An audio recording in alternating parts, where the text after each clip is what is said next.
Hi everybody! Welcome to another reverse 1999 stream by yours truly, Kitty Bunny. Alright guys, we have another week of reverse! Oh my god. Alright, we're on the main story still. Again, continuing. Whatever you want to say. Yeah, this has been kind of like a crazy literature trip. I kind of am getting brain melty feelings, just kind of like being on Math Island, but now we're in a literary prison. So I don't know how I feel about this yet. We started chapter 9 last time, so it's kind of been a little crazy. I'm getting like a little confused, but like at the same time, it's like, oh, okay, okay. Well, we'll see what happens. I'm curious to know, like, if Verton is ever gonna meet Doris. Like, girl, you've been looking for her, and everyone keeps, I don't know, everyone's giving me vibes that like Doris might be Verton's mom or something. I don't know. I have no idea. And of course, please don't spoil if you know anything. But yeah. Okay, it's not just me who's confused. Okay, because I'm just like, what? With this chapter. I'm kind of like, interesting. I feel like I'm not well read enough for this chapter. Like, I have no idea any of these, like, literature references they're doing. So, yeah, we're gonna see what happens next, guys. Alright, thank you for joining me, everyone, and we're gonna jump right into it. And for VOD watchers, I hope you guys enjoy and not have your brain melted either. Okay, well, anyways, Recoletta, is that her name? The crazy girl that like wanted to break into prison. Anyways, she's with us right now. Let's go. Let's continue with this. Okay. La investigadora se despierta en su cueva. The researcher awakens in her dune cave, which felt to her as hollow as a tomb. It was a little before dawn. Montones de cintas habían ocupado Stacks of tapes had eaten up her living space, climbing up again and again. Each of these spinning reels speaking of stories about that cottage with a blue roof. Sobre esa cabaña con techo azul. Oh my god. Wow. Who's old enough to know what those are? She heard the voice of the murdered donkey driver behind her. I hear them all. Laughter and voices of generations past. Like dry leaves caught in the cracks of old walls. Rustling only when the wind blows through. I wouldn't set foot in that house if I were you. Oh, that's scary. The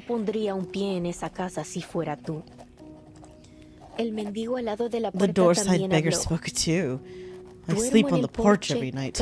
Each morning, a dim light glows through the window, but no one ever leaves through that door, and no one has ever entered. Whoa! This is scary!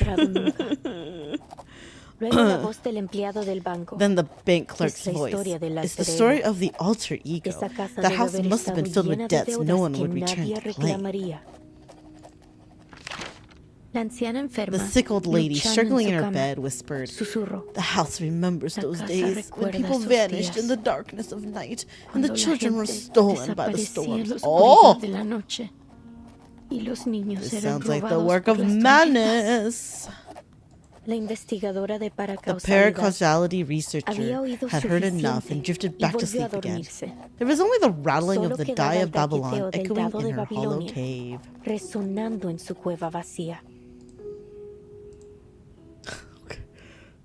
Scary story. Okay. That's how we're starting.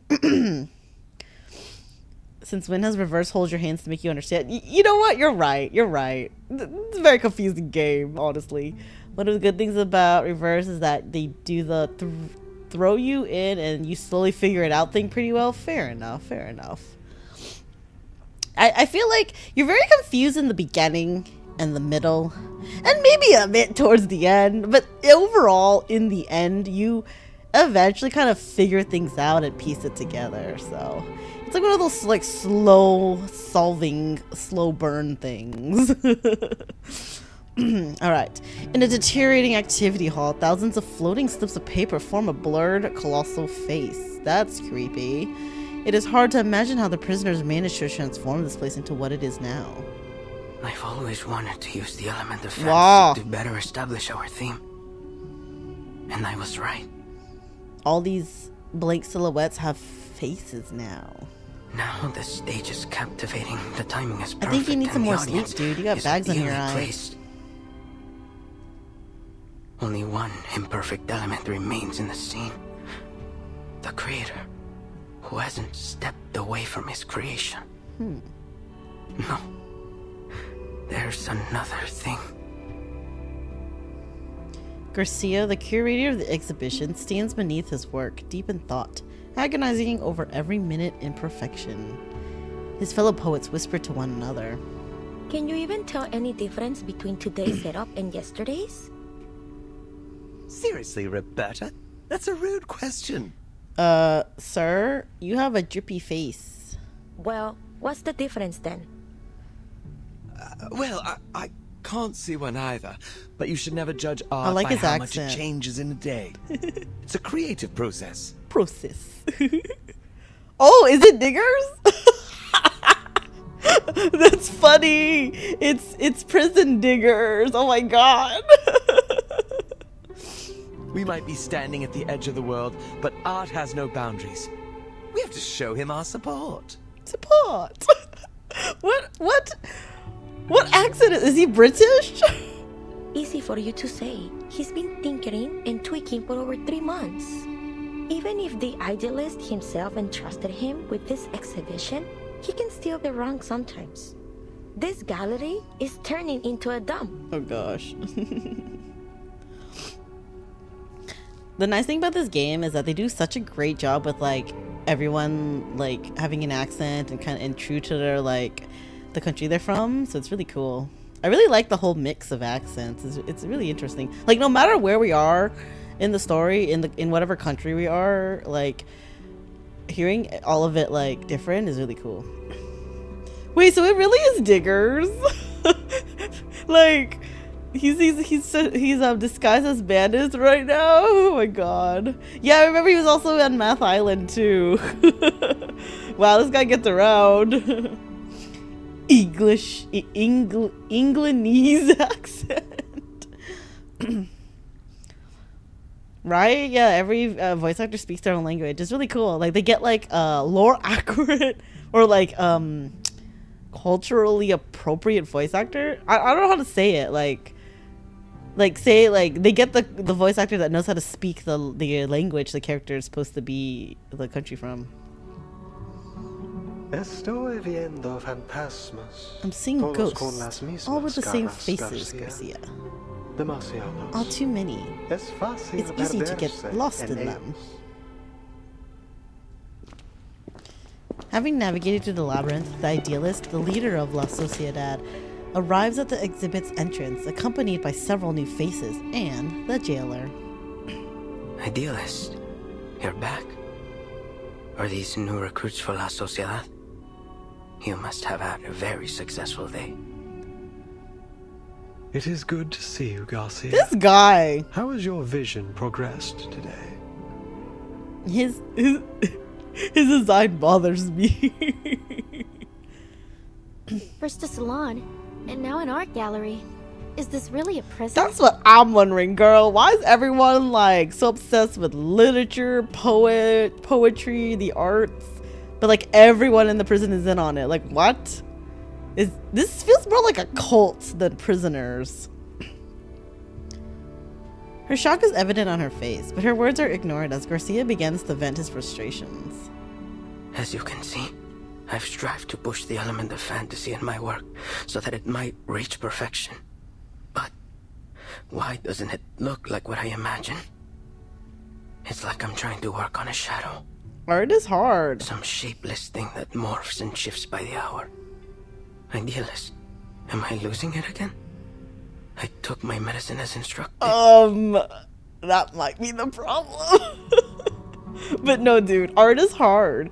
If only whatever you think in your head, like you're like envisioning, whatever you're envisioning in your head, you can perfectly translate it to the paper. Damn, everyone would be such a great artist. It was never the pills that blinded you, my dear Garcia. Garcia. You mustn't let tedious routine stifle what's truly alive. Remember, like those old poems, your exhibition must have a timeless rhythm that's never lost to the changing It's interesting that the minds. prison, like, let them do what they want. Garcia holds out his hands as if grasping something fleeting, but fails to hold on to it. Sorry, maybe I'm just not getting it. Look, there's your answer. Though the sun rises the same way every day, the multitudes of shadows it casts are ever changing. Isn't that the only constant in life? Change. We foolishly pursue stability and constancy, but our very world denies it. Take a step back. Take several, and see the truth for yourself, lest you too become lost among the shifting shadows. I get it now. It's the changing light that makes the exhibit seem different from what I expected. Fair enough. I shouldn't waste my time on freezing things in one perfect moment. Instead, I need to embrace change as it comes. I don't know how to thank you. I won't let you down. I must complete this exhibition. Complete my alter ego. Okay. The choice of word widens the writer's eyes. Did you say alter ego? And he called you Garcia. Is that your name? Garcia, where did you learn about this alter ego? Do you happen to write under the name... Oh god, girl! She's still trying to find her prison pen pal? Oh god. But the curator has already returned to his work, uninterested or oblivious to his visitors. I don't think that's him, girl. Please, Recoleta, give our artist some space. Can't you see? He's already returned to his own time and space. He can't hear a thing you say. He's right.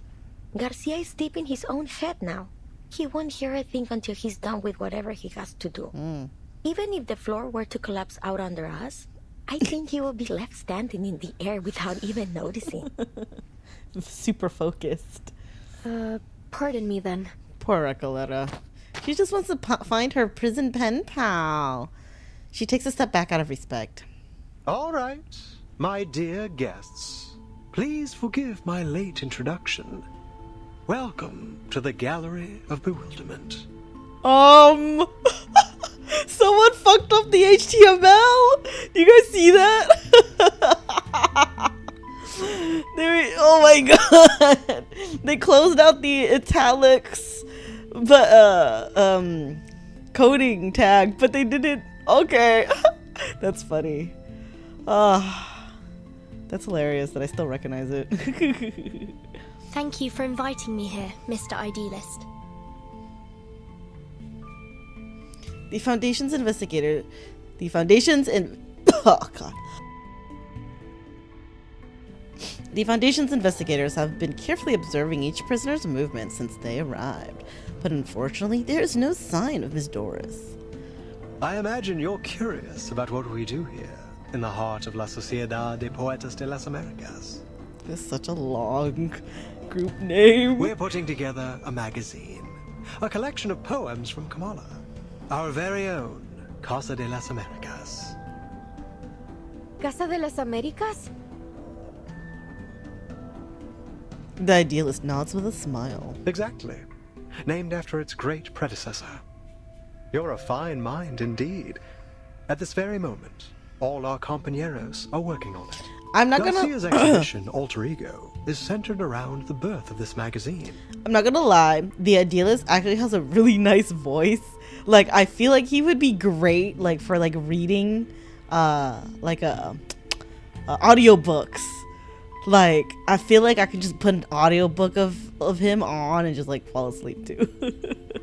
He has such a calm voice. And here, you can see the signatures from all the poets involved, along with a few words they've written for it. Reading it is like looking into the soul of our society. All these signatures. Sonetto steps forward to examine the perplexing artwork. In the dim lighting, the enormous face appears to be looming watchfully over the entire room. Don't fall for his tricks. Yeah, I get it. I mean, that's true. He could be seducing us with his voice to get us to join his weirdo cult. A floating slip of paper catches her attention. Timekeeper, here. It's Dr. Doris' pseudonym. Oh, Bird. nice. Then she was here. She was. How did we miss her? It was only 3 days ago that she walked to the prison. What the fuck?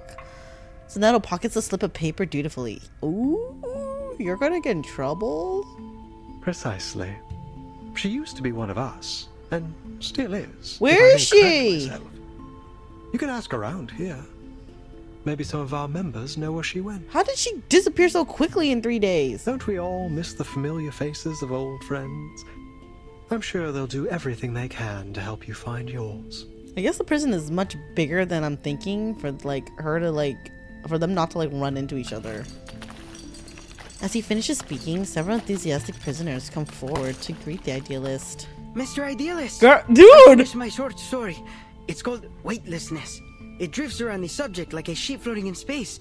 The readers can start anywhere in the story, or read it in any order they What like. the heck?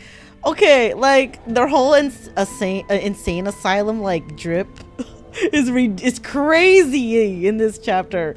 But why are they so dirty and bloody? Is it because it's a prison and not actually an insane asylum? Why would you make them wear that? And please take a look at my piece Oh, of gosh. limits. Every word that has been forbidden Idealist is either very, erased or replaced with symbols. It's a one-of-a-kind jarring No experience. thanks, I'm good, girl. Wow, the Idealist is popular though. And I finished a new paragraph. Just wrote it today. A prisoner wrapped in several meters of manuscript paper, like a strange sort of mummy, squeezes into the crowd. Oh, new faces. Welcome. Oh no. Without any warning, he calmly tears the manuscript to shreds. What? I know an insane asylum was really no different from a prison, but usually aren't they cleaner? With white walls and cushiony so the people don't hurt themselves. We are literally in a prison. Laundry is hard. Fair enough. I give you that. They look like that because of listening to too many audiobooks. What, is it hurting their ears? They're bleeding from their ears? Oh, the fluttering fragments fall like trailing sparks from a fireworks show.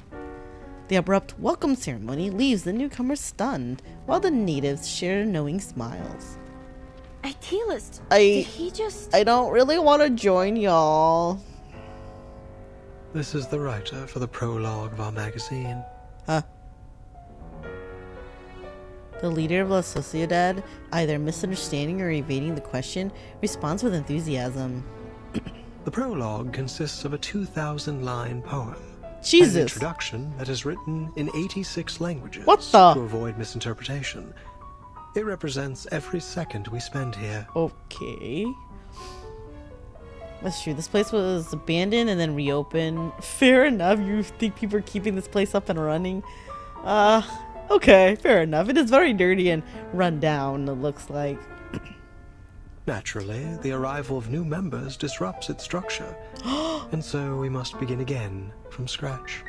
Wow! Wait. We're only temporary visitors. We're not new members. What are you talking about, dude? So he just tore it all up like that because he thought we were joining? With all due respect, isn't this a little excessive? Heaven knows I'm not one to judge. I've torn up plenty of writing for my novel. Fair enough. But it's a little excessive. Please, pay it no mind. It may not be an easy task, but he's doing his part. I guess it gives him a job, like... Destruction is hard, but more necessary than you think. Without it, we'd all be stuck in a still and stagnant pond, with all the smells that entail. What kind of Kool-Aid are they feeding us right now in this chapter? This all sounds very complicated. It does, Verton. When will your magazine be finished then? Forgive me, but I'm not sure what a floating sheet, a jarring reading... Don't ask!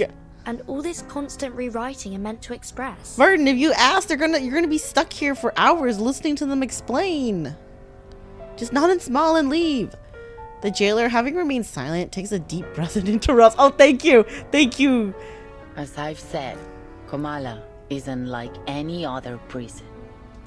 Miss Jailer, do you mean... This place also serves as a research center. And the prisoners here, for all they claim, are not just poets. Wait, are the prisoners also the researchers? I thought they were separate, or I thought they were the experiment. They are Arcane's criminals. Okay. And each one of them has been diagnosed as mentally ill. Alright. The leader of La Sociedad remains composed, like an island in a rough sea, leaving the onlookers to question whether he is entirely mad or the sanest of them all. Oh my god! Oh jeez. Now it's gonna be up to us to figure that out. Oh no. You're quite right, jailer. But let's not forget that mental illness is merely a deviation from the norm. Oh my god. And who decides the norm? You, the physician, or the ones outside these walls? We've been exiled here by the standards of our time, deprived of our roles in the outside world. So please, as we agreed before, I ask you not to interfere with the affairs of La Sociedad. These people are visitors, not your new recruits. Thank you for making that clear. First? Yeah, no, we don't want to join. We got other shit to do. The Idealist turns toward the visitors with an urgent plea. Oh god. My friends, no one escapes the eye of power. We must resist. Stand with us. Pick up your pen and take poetry as your shield before it is too late. Idealist, I admire your fight, but I came here with a different goal. She's trying to find her pen pal. The one she like clicked with, writing back and forth with him. Or her, whatever. We don't know who they are. She's so determined to meet them IRL. I get it, girl. The leader of La Sociedad, caught in his fervor, ignores her words and carries on. We're the last true owners of an old legend. Words now only remembered as myth. We must stay on the path of literature until I find that transcendental solution. To invent an idiom that is generic, all-encompassing, yet precise. My poem will be written in this language, leaving no room for doubt or misinterpretation. How blessed is a man with infallible memory. He holds the finer details of each object within him, more vivid than anyone else. In the end, he'll have all the answers, if time allows him. A dreamlike expression crosses his face. It briefly seems as if he has become an entirely different person, but his vision is soon interrupted. Sweet tongue, sister, howls, hermaphrodite, tango. They put the whole city in the nut house. Okay. Timekeeper, look over there. Isn't that the prologue writer? There's something off about him. Please, Timekeeper, stay away from him. Do we have to battle him? What's happening? Idealist, Pablo's having another episode. Multiples of us. You make reality sick. Oh, come on. Flash of arcane energy flares up and the jailer steps into the crowd reactively. I could use your help, ladies. Yeah, sure, we will help. We gotta battle insane, mentally ill arcanist. Oh god. Okay, who do we need? Ground? Well, I don't have Recoleta, so Neto, I choose you. I don't have really any ground characters either. Oh, yes I do! I forgot I do! Alright, no, Cassandra! Our Assassin's Creed. Wait, hold on. Cassandra first, because she's so fucking strong. Robuska. Just throw you want. No, wait. Who's stronger? I guess New Babel? Oh, wait, I can only do 3? Oh, wait, they're giving me Recoleta. Oh. Okay. They're giving us Recoleta. Alright. I have all the essentials. Oh my god! Oh my god! Yo! What is she doing? The power of the literature! Wow, that's cool! Okay. Oh god. Debuff. And oh, I should have buffed first. Hold on. Buff first, then we'll do the debuff. I don't know how to play this game, guys. Sure. You know, it's gonna be weak. They're gonna be weak anyways. Guys, speaking of Assassin's Creed, okay? Holy shit. So, I was at my sister's house earlier today to look after her cat while she's out of town. So I'm just chilling, and she had like HBO. I'm gonna do auto battle. She had HBO Max. How do I auto battle? Hold on. And so I'm like, oh, let's find a movie to watch while we're just chilling here for a bit. So I was like, oh look, there's Assassin's Creed movie 2016. I'm like, okay, let's. I want to watch it. I mean, I did the Assassin's Creed collab in reverse. I haven't played the games yet, but you know, I got a premise of it. Dude, why the fuck? I was so fucking confused for the movie. I was like, what the fuck's going on? This is a terrible movie. I think I fell asleep halfway through because I'm just like, no. It was so weird. I'm like, what? It was like they were trying to mix like Assassin's Creed, which like, you know, happened in the 1400s, with like modern, and I'm like, what? Like, what? It was so stupid. I was like, what is this?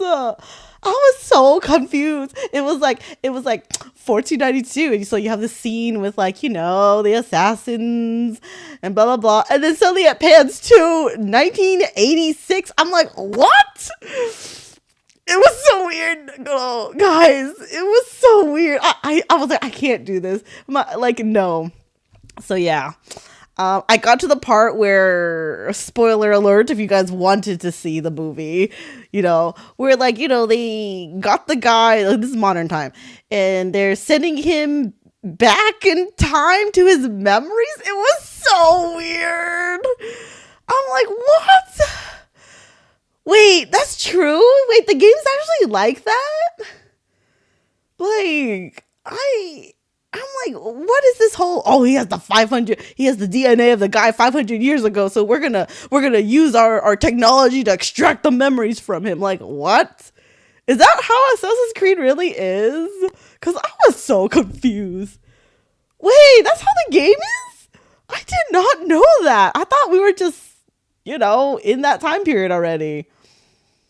Oh, shit. Well, I obviously don't know very much about Assassin's Creed then. Like, oh wait, you know what? Wait. Why did y'all not tell me that when I was playing the Assassin's Creed collab? Cause then that would make so much more sense to be in reverse. Cause I'm like, cool, Assassin's Creed in reverse. Wait, that actually makes a lot of sense now. Whoa.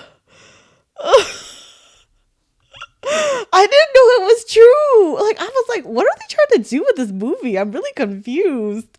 What? Now I need to go play the game. I bought him after I played the Assassin's Creed collab, but I never played them yet. Oh god. Okay, well then. Well, I guess they were trying to be accurate to the game. But it was very confusing. I'm like, what? This is really dumb. But I didn't know that was actually true. Good lord. That's so crazy. Search Tevi game? No, we're not gonna do that right now. The frenzied prison is subdued. He lies convulsing in the center of the exhibit hall. Oh my god, we just like freaking like decapitated this man. Poor soul. I'll bring Poor him to soul bed. indeed. Like, I think it was overkill, to be honest.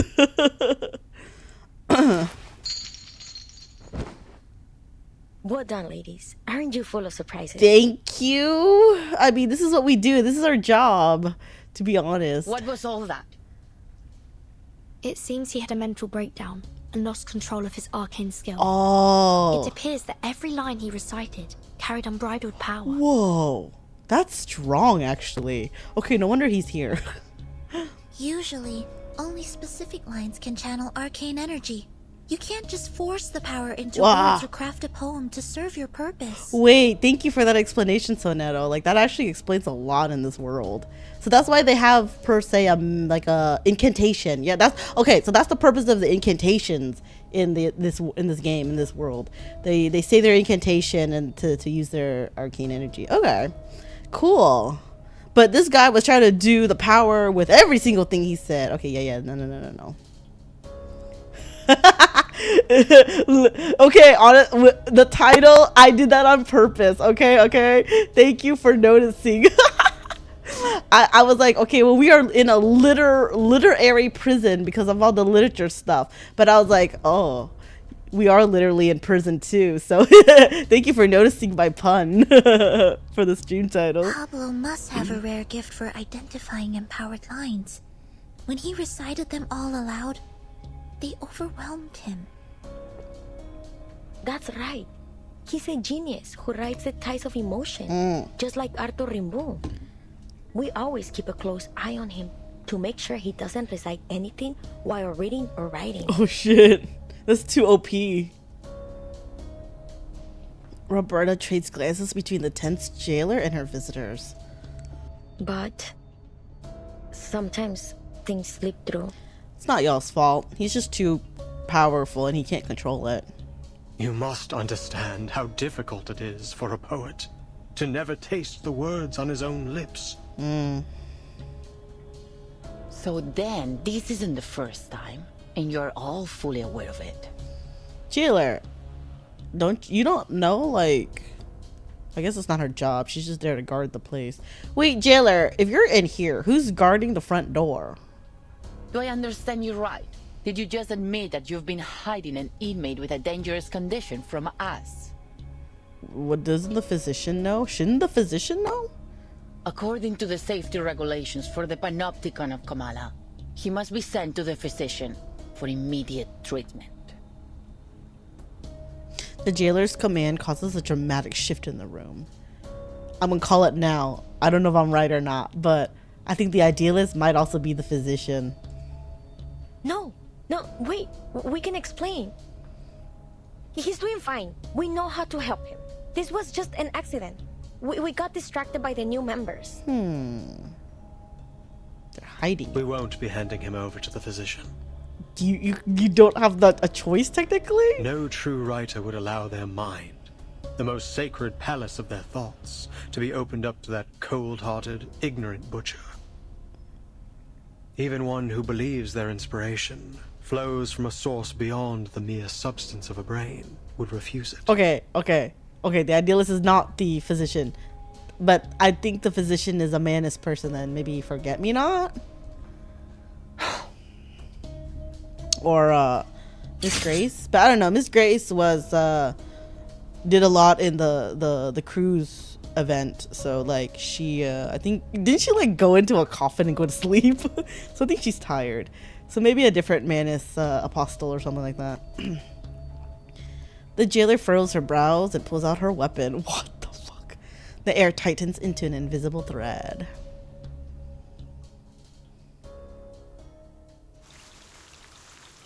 Dun dun dun.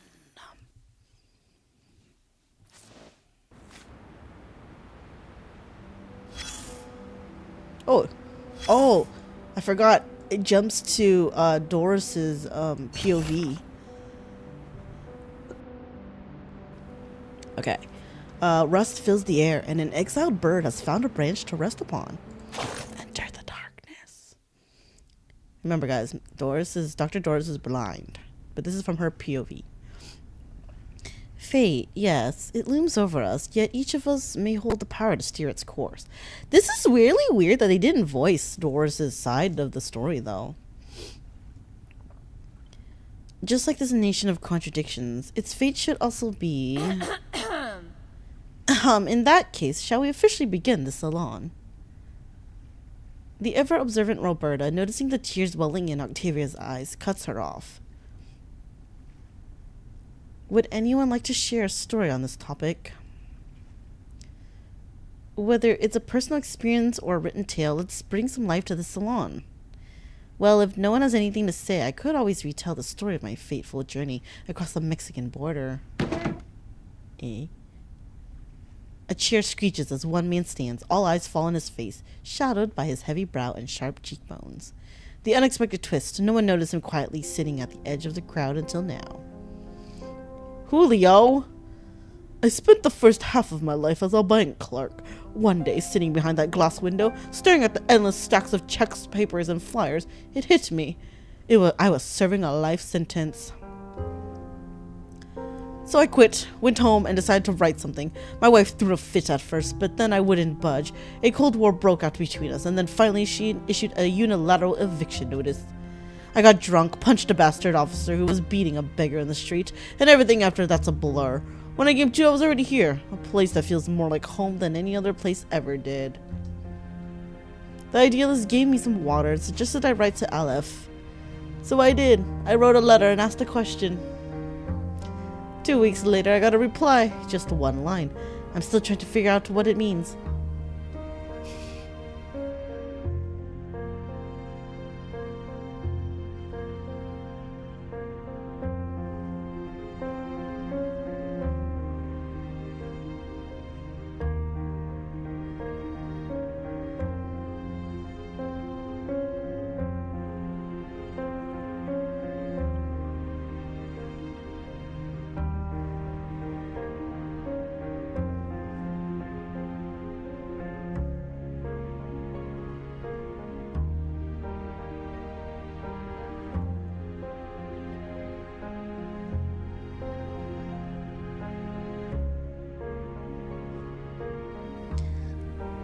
Sorry, guys. Got a little distracted because hubby bursted in and is going to the grocery store randomly. And so I was debating with him on what we needed. Let me look. Oh, I don't need anything. Okay. Okay, anyways. How's Forget-Me-Not Verton's mother? Isn't Forget-Me-Not a male? They did those scenes after they've already done the voice acting stuff. Oh, like they added Doris's like side into this. So Doris's story is like a side note. Oh, okay, interesting. But it's just like it's so long and drawn out. So I'm like, it's just. I would think they would, and it's important. Oh, I guess it's not important if they don't add it to the main notes, huh? Whatever. Anyways, okay. In the short span of life, there exists an infinitely extending staircase, and at its end lies nothing but a silent body of water. Julio, I had no idea you had such a story. Why haven't you mentioned it before? I don't know. I didn't know you've written to Aleph too. Octavia, maybe you did choose the right topic. Young, passionate writers like you should carry the dream of changing society. Don't end up like me, waiting until this age to finally pick up the pen. Oh. The hostess, fully engrossed in the story, has almost forgotten all about the topic. Great, I suppose it's my turn then. So here's my tale of crossing the Mexican border.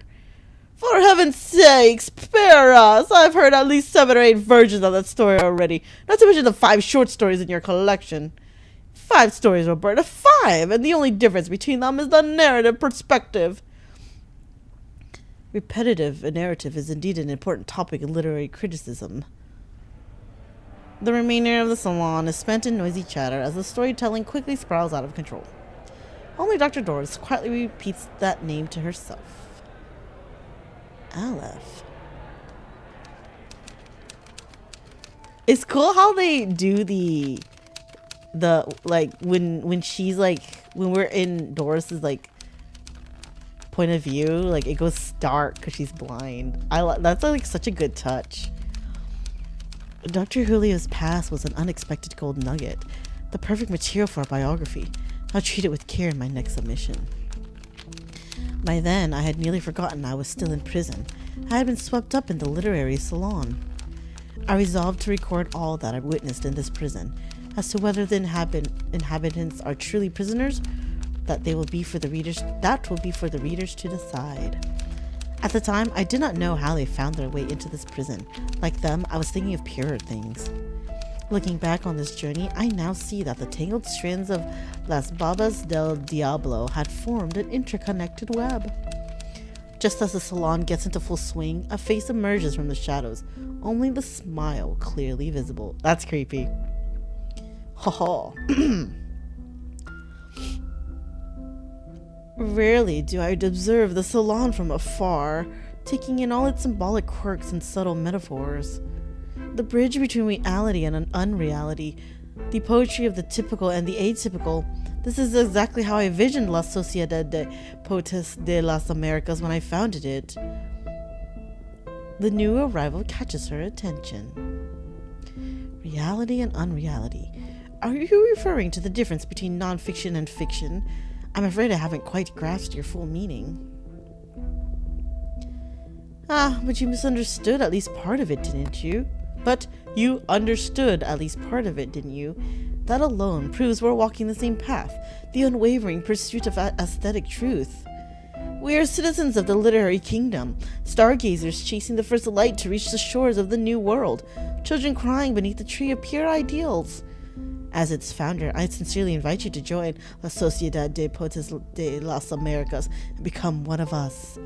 Why do they have to say the whole title of the organization every time they say it or mention it? It is so long. Join, oh god, here we go. Join La Sociedad de Poetas de las Americas. A gentlemanly bow, an invitation that is hard to refuse. Everything here carries an air of mystery. The literary gathering, the strange architecture, the enigmatic recipient of all those letters. A rare opportunity. I'm truly flattered by your invitation. I'd be delighted to join the Poetry Society. Thank you, girl, for like summoning up the name. But might I trouble you with one question, Mr. Idealist? You call yourself the founder, so I assume you are the Idealist, yes? Ask away. Could you tell me about Aleph?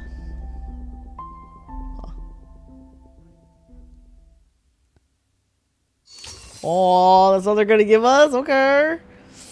Where are the nodes? A woman's documentation of a blind society. Typewriter record number P5. Even though they refuse to discuss the outside world, spending even a few days inside the prison makes clear that the reason they are here is precisely what they avoid talking about. Ushuaia is a cold town on the tip of Argentina's southernmost territory. The polar night, the frozen sea, the proximity to Antarctica, the endless winter. It all makes the place seem buried by time and forgotten. It possesses all the necessary qualities of a prison, making it an ideal place to send Arcanist suspects diagnosed with mental illness, a place to be forgotten. Setting aside the true definition of madness and their status as prisoners, what I see in this prison are former poets, writers, and social activists. In their era, some spoke of poetry, then disappeared from society for owning a book by Jean-Paul Sartre. Some incited grassroots rebellion against hierarchical structures, only to be exiled. They were repeatedly questioned. Why do you read these books? Why do you write these poems? They were branded thought organizers and eventually sent here to partake in an experiment conducted under the names of Foucault and psychoanalysis. It is nearly impossible to determine whether their madness was defined by society because they resisted order, or if it was induced through relentless electric shocks and torture. Oh my god! Or perhaps all of these reasons are one and the same. This reason is often avoided, sanitized, or ignored because deep down we all know how deeply it is woven into the fabric of all our lives. God, this chapter's so deep. At first they said nothing, but this very act of deliberate avoidance was what truly conveyed their grief and fear. Oh god. Okay, well then. Things are getting real, guys.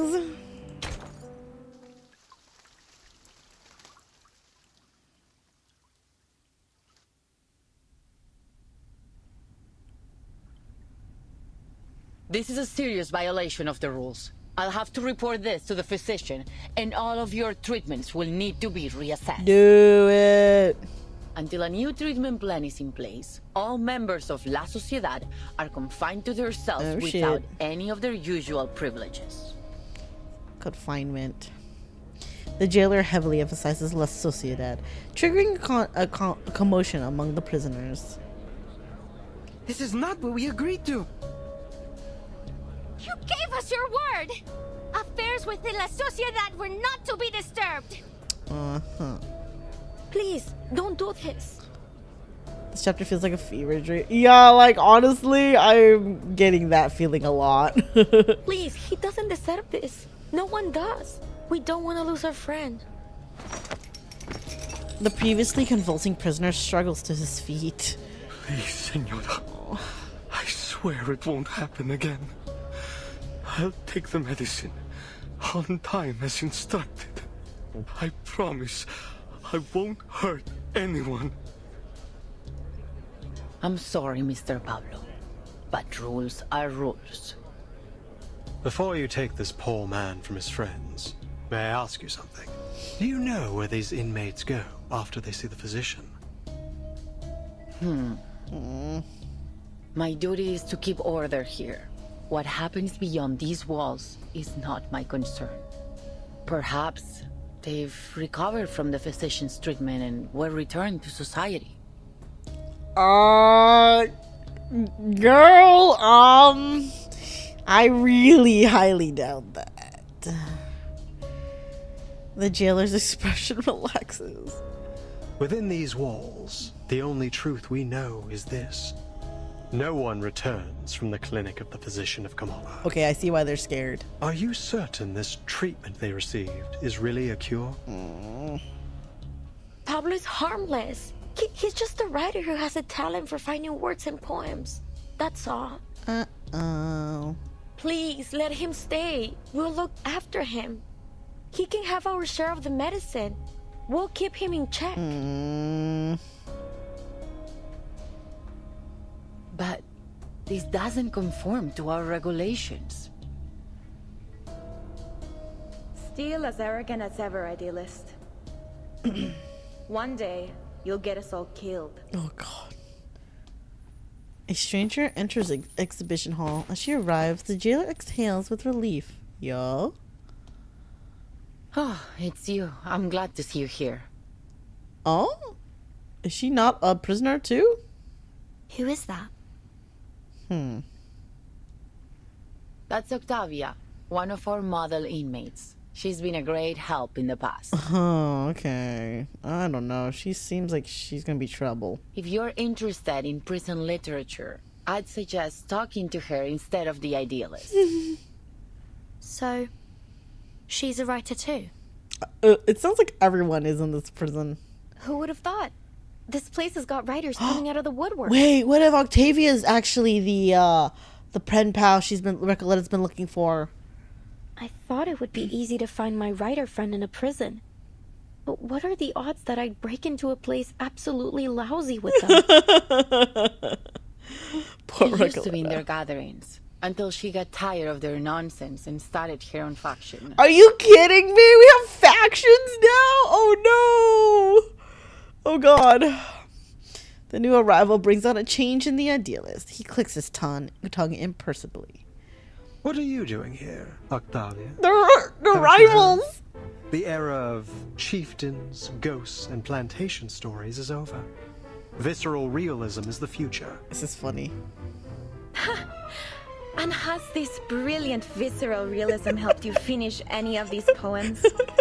What a waste of time. Oh my god, look at them go. I'm not interested in your movement or arguing with you.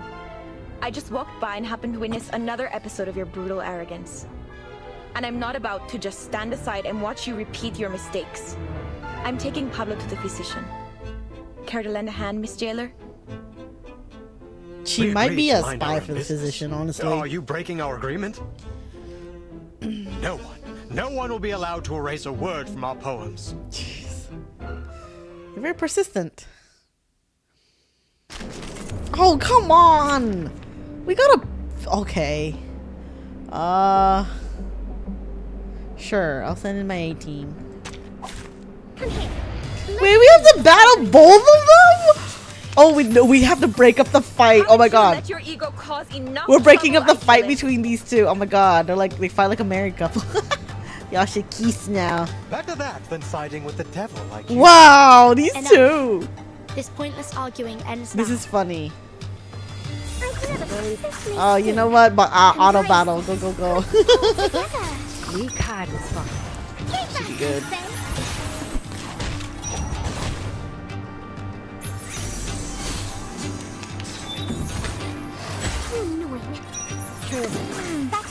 I ended up getting Anjo's outfit because it's so cute. It's pink. And I like how she has like the whole guarded apple of Eden snake theme to it. It's so cute. And I usually use Anjo a lot, so I was like, well, I usually don't buy the outfits or skins unless I'm like using the units. Or I really like the You're outfit. hard enough to crack. Oh, I took Do you have any requests? Barcarola's offers. I have her circus one too. But I took it off for the last event. Can I give everyone a ride on my back? I think... Oh, we're breaking up a fight right now, Squink. These two... Down, both of you. These two lovebirds, they're starting an argument. Their heated debate continues without any concern for the jailer's warning. You've never listened. I pity your followers. This is like just a married couple fighting. Megalomaniac. Do you even think about the consequences of your actions? We fought hard to earn the freedom to discuss literature under their watch. Your impulsive ego threatens to destroy everything we've built here. Spare me the lecture, Octavia. We don't need permission to do as we please. You're just another puppet of power, kneeling to the eyes behind those glass walls. They've trained you to believe it was your own decision, to be good and conform. Who could have done a better job? When I look at you, all I see is a sheep. Oh my god. Obedient, just the way the tower wants. What kind of work could someone Look, like they're you continuing to argue. Did we already Literature break isn't up the defended by argument? those Like, come lounging in on. cozy rooms. Oh god. Oh my god, the poets are children of divorced parents. So they have childhood trauma. Have you looked in a Oh mirror? god. You've become a pathetic windmill-tilting fool. A monster tearing down everything around you. A beast of prey, you mean? They are... Naturally, Well, this is a kind of sheep would be funny. appalled by the mere thought of such a creature. A fearful sheep caught in a vine, confusing the blade that would set it free with the jaws of a tiger. Look at the slander they're throwing at each other, the Such a shade. master of metaphor. But I beg you, learn to distinguish right from wrong, fantasy from reality. Only then can you truly lead our people toward what's right. I can't with this. This is funny. Wait, you're right. We broke up this fight, right? So like they're being pinned to the ground. It'd be funny. They're still like arguing and yapping at each other. Shut the fuck up, guys. Right from wrong. Don't make me laugh. Is that the limit of your vision? Jailer just watching this for the 100th time. I know. You. I want a divorce. What the fuck? This guy. Oh my god, I can't. The impassioned leader jumps onto a nearby bench, striking a dramatic pose before the crowd. Wow. The music, though. Are you kidding me? Oh god, stop. I can't. Okay, this went from like really ridiculous to like crazy to oh my. There is no truer dude than a prison. No way. A blast of deafening sound and all words fall from the air. Did he get shot?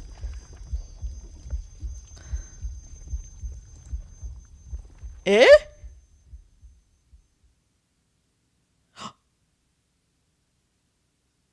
What? He got shot?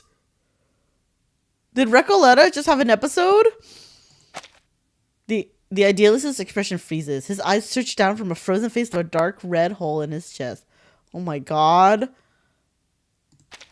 An ominous shade of crimson seeps out. No. What the fuck? She was in the blast radius? Oh, what the fuck? The horrified Arcane stumbles back, screaming. Who did this? Who? Hands behind your head and drop to your knees. All of you, now. This is your last warning. Wow, who wanted to off him so bad? The prisoners show no reaction to the jailer's final ultimatum. They stare at the Idealist, unmoving. Idealist. You. Not our leader. You're bleeding. It's in your chest. As his life drains away, the Idealist appears unsurprised. He simply turns his gaze towards Recoleta. He knew. You must. Wait, what? He's gonna die already? Yes. Idealist? Unfinished words dissolve into silence as the prison itself begins to tremble. What is going on?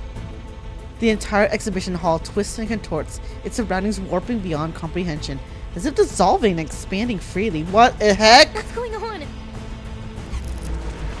What the? Yo, what? What? The hall is still. Time seems frozen in place until someone utters the first word. Was he shot? Where did the blood come from? Miss Jailer and you ladies over there, come give me a hand. We need to get into the physician. Is he tied to the prison? Her words ignite the first spark. Did you do this, Octavia? You couldn't face the burning truth of his words, so you pierced his very heart instead. Just as it was blazing with the fire of justice. Why does she want to save him then? Wait, that's so weird though. Like, they're arguing and now, like, she's really concerned for him. Or was it you, Jailer? Did you intend to crush the voice of poetry beneath your wheel of power? It has to be one of you devils in disguise, beasts in human skin. Can't you see? I had nothing to do with this. I'm as innocent as any of you. I've been trying to keep order here, to protect everyone. And now you blame me? I don't think we have time for this. Don't listen to her! The Idealist made it very clear! She's trying to get us punished for her own gain! Jailer, you need to, like, keep order. You're a murderer, Octavia! The prisoner's fury erupts. Whoa, what the fuck? In the chaos, Soneto blocks an arcane skill that pierces the air. This is mad. You're accusing me without proof. It wasn't me. This is getting out of hand. I suggest you ladies leave now. Okay. No, wait. Girl, let's go. Or did you do it? It all happened too fast. What happened to the Idealist? Is he alright? Why do you care? I didn't even get a chance to ask about Aleph. Oh, fair enough. As the tide of people surges around them, the line between life and death blurs beyond recognition. I agree with the jailer. Why did the prison turn? Timekeeper, Miss Recoleta, let's get out of here. This is weird. Huh. The violent conflict rages on, and everything else becomes meaningless. The illusion of time dissolves, its flow unknown. Under the garden's influence, the frenzy of prisoners begins to reassemble an unreadable, chaotic epic. At this moment, an unidentified figure enters their midst, though no one takes notice. The newcomer scrutinizes the motionless corpse. His vitals are gone. At last, some peace and quiet. Wow, the Idealist dies just like that? What the? Well, for a liar and a thief like him, there's hardly a better end than this. Menace! He reaches into the Idealist's coat pocket and pulls out a dice. Are you kidding me? What? Oopie goopie D20? It is an artifact marked by patterns veiled in smoke. An object seemingly not meant to exist in this world. A 20-sided die known only through an omniscient perspective. And now it is stained in an utterly corrupted blackness. Just as I thought. You had it all along. Creepy. What the fuck? Huh.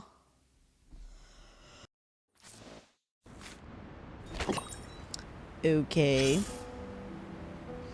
This went from like 0 to 100 really fast. Fate is like a mirror. Its strongest reflections are shaped by time.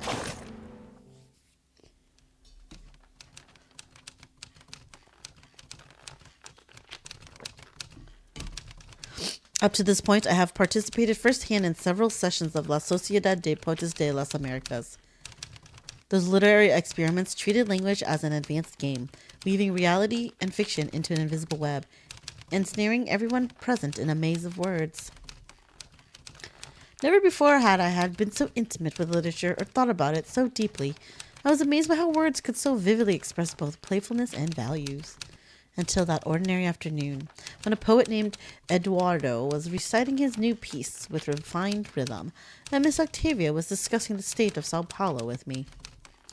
No one noticed anything unusual about Mr. Julio's condition.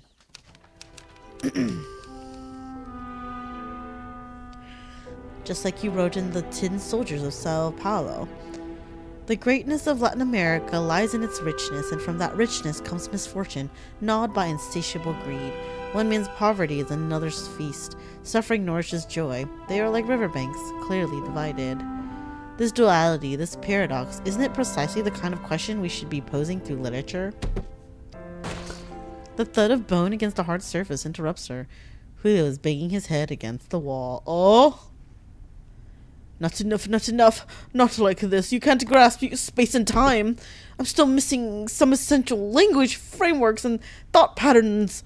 With our current language system, I cannot catch the ghost of time. I can only let it slip away from the tip of my pen. Mr. Julio, what's wrong with you? Unlike the panicked Octavia, the other inmates around Julio seem unfazed. It's normal for him. That wall is unscalable, Julio. I told you already. I can lend you some of my bandages from last week if you need them. For a permanently silent object, any form of narration is futile. In the end, you're just wrestling with your own shadow. What are you all standing around for? Can't you see Julio's hurting himself? Octavia is clearly flustered.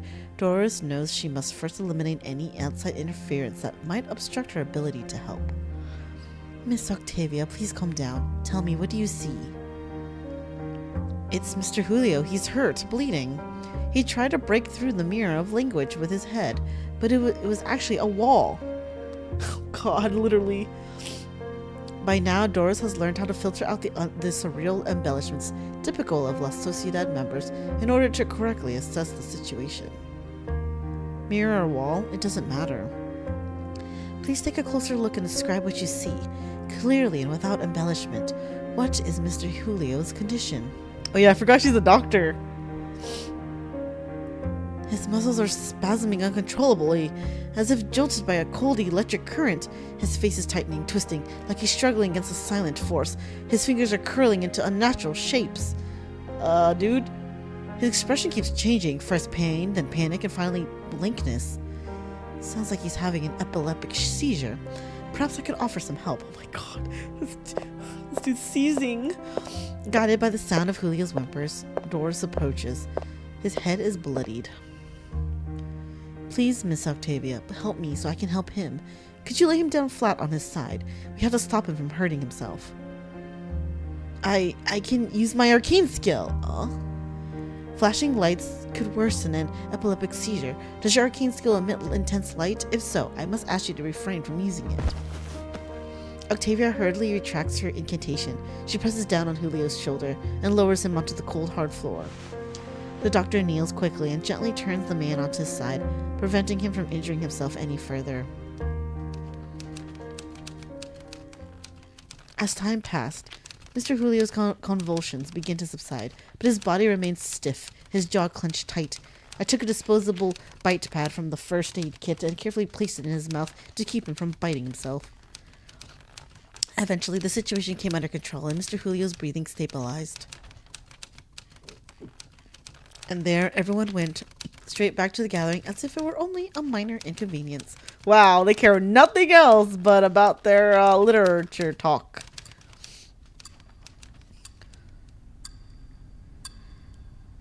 Thank you for your help, Miss Erd. The doctor responds with a silent smile. You seem experienced. Was it a major part of your responsibilities in Sao Paulo? Yes, saving others is my profession. Writing is my hobby. In my home, I am first and foremost a doctor. Miss Erd, you have my utmost admiration as a doctor, as a writer, and even more as a person beyond any social categorization. You, a doctor who actually lived in the favelas, pointed the barrel at yourself before wielding your words as a weapon. Compared to you, I've achieved nothing of substance. All I do is wave ideals around, as if that's enough. Miss Octavia, I am simply a writer who follows her curiosity. I'm afraid I'm not qualified to provide you with any concrete advice, nor am I as great as you say. You're well prepared for your vision and ambition, for modesty is such an essential part of writing, and you've just demonstrated a skillful use of introspection. Thank you for your kind words, but I'd like to return to my room and think for a while. See you tomorrow.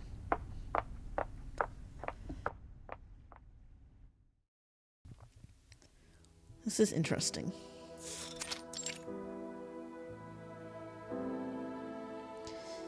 The idealist pursues his ideal to erect a magnificent vision atop the tower of literature.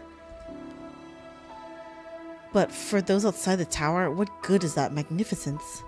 Here I am, locked away in a prison, my words going no further than these walls. I even only have my life because of my wretched father. It was foolish to think that ideas alone could ease people's pain.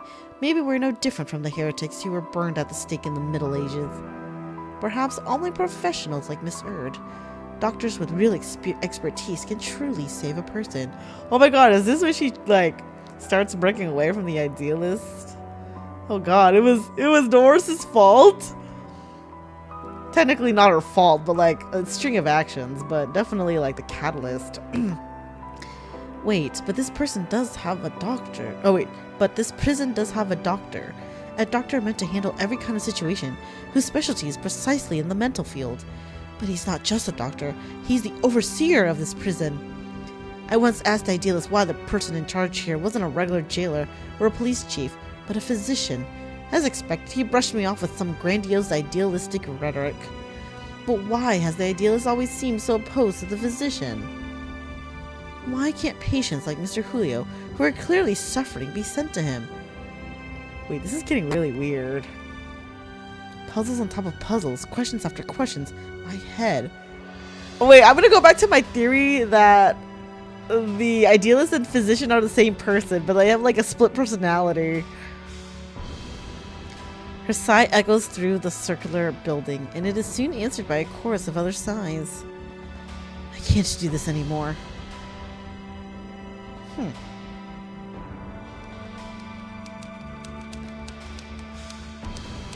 Miss Octavia turned and walked away. Though she looked disheartened, I could still see the power of the unwavering force that drove her forward. What would that force be for me? Looking back, I too began to reflect on myself, to contemplate fate, that grand and irreversible force.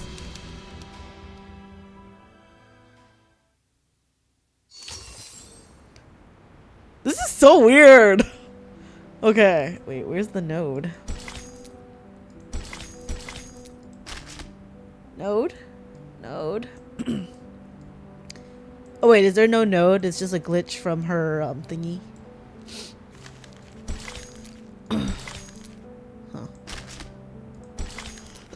Huh.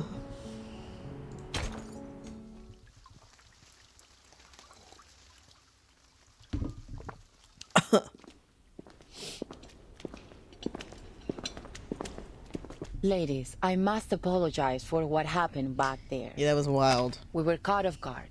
There has never been a commotion of that scale before. Who shot? I must report this to the physician. What if the physician shot him? Don't worry, Miss Jailer. We made it out in one piece. Thank you for your understanding. Ordinarily, I would arrange to escort you to a safer location, but I'm afraid at this hour you'll have missed the last train. And the roads are icy at night. Oh no, we have to spend the night in the jail, in the prison? Oh god. I knew this was gonna happen, but still. Hearing this, Recoletta exchanges a quick but meaningful expression with her companions. Vernon, we can't leave like this. We appreciate your kind consideration, Miss Jailer. But we still have some unfinished business here. I mean, I know, but like, damn. I don't want to spend a night in prison. I see. I'll arrange a clean room in a safer section for you. Thank you. Okay. We'll do our best to ensure your safety tonight. Please. These people are crazy. Literally. Oh my god. Oh my god. Night falls as the girls huddle together, scrutinizing their unfamiliar surroundings. They actually found us a spare room. Lots of room in this prison. Quiet and somber. It's a cell like all the others. I can't believe we're in a jail cell. Don't worry. This isn't the first time we've ended up on the wrong side of the bars. She's not wrong. At least this time we're just here for the night. Yeah. Not a full sentence. Yeah, not actual criminals. Sonetto lets out a whisper thin protest. Though this cell is quite different from the ones we've been in before. Not just the cell. The whole prison is unlike anything I've seen. You think? And the society they've been running here isn't some mere pastime. It's weird. They're having real discussions about meaningful topics, even though the rest of the world has been cut off from them. But we're still in an Arcanist prison. A place where conflicts and violence can erupt at any moment. Yeah. Let's not forget that. Miss Jailer warned us from the start. These prisoners are mentally unstable and potentially dangerous. Miss Recoletta, with all due respect, we can't afford to see this place through rose-colored glasses. We'd be overlooking the risks, as we did earlier. And with all due respect, Sonetto, we didn't overlook any danger. At least I didn't. A writer must be observant if she is to accurately reflect the world in her writing. Oh my god. But you... These two.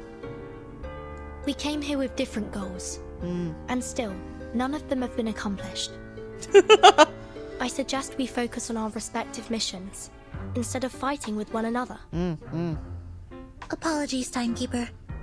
Miss Recoletta, I take back everything I said. Oh, she's so polite. Sonetto. I'm at fault too. Sometimes I forget that words can be as sharp as swords. You were only thinking about our safety. I shouldn't have been so rude. Well, they resolved that quickly. I actually really admire how you fought back there.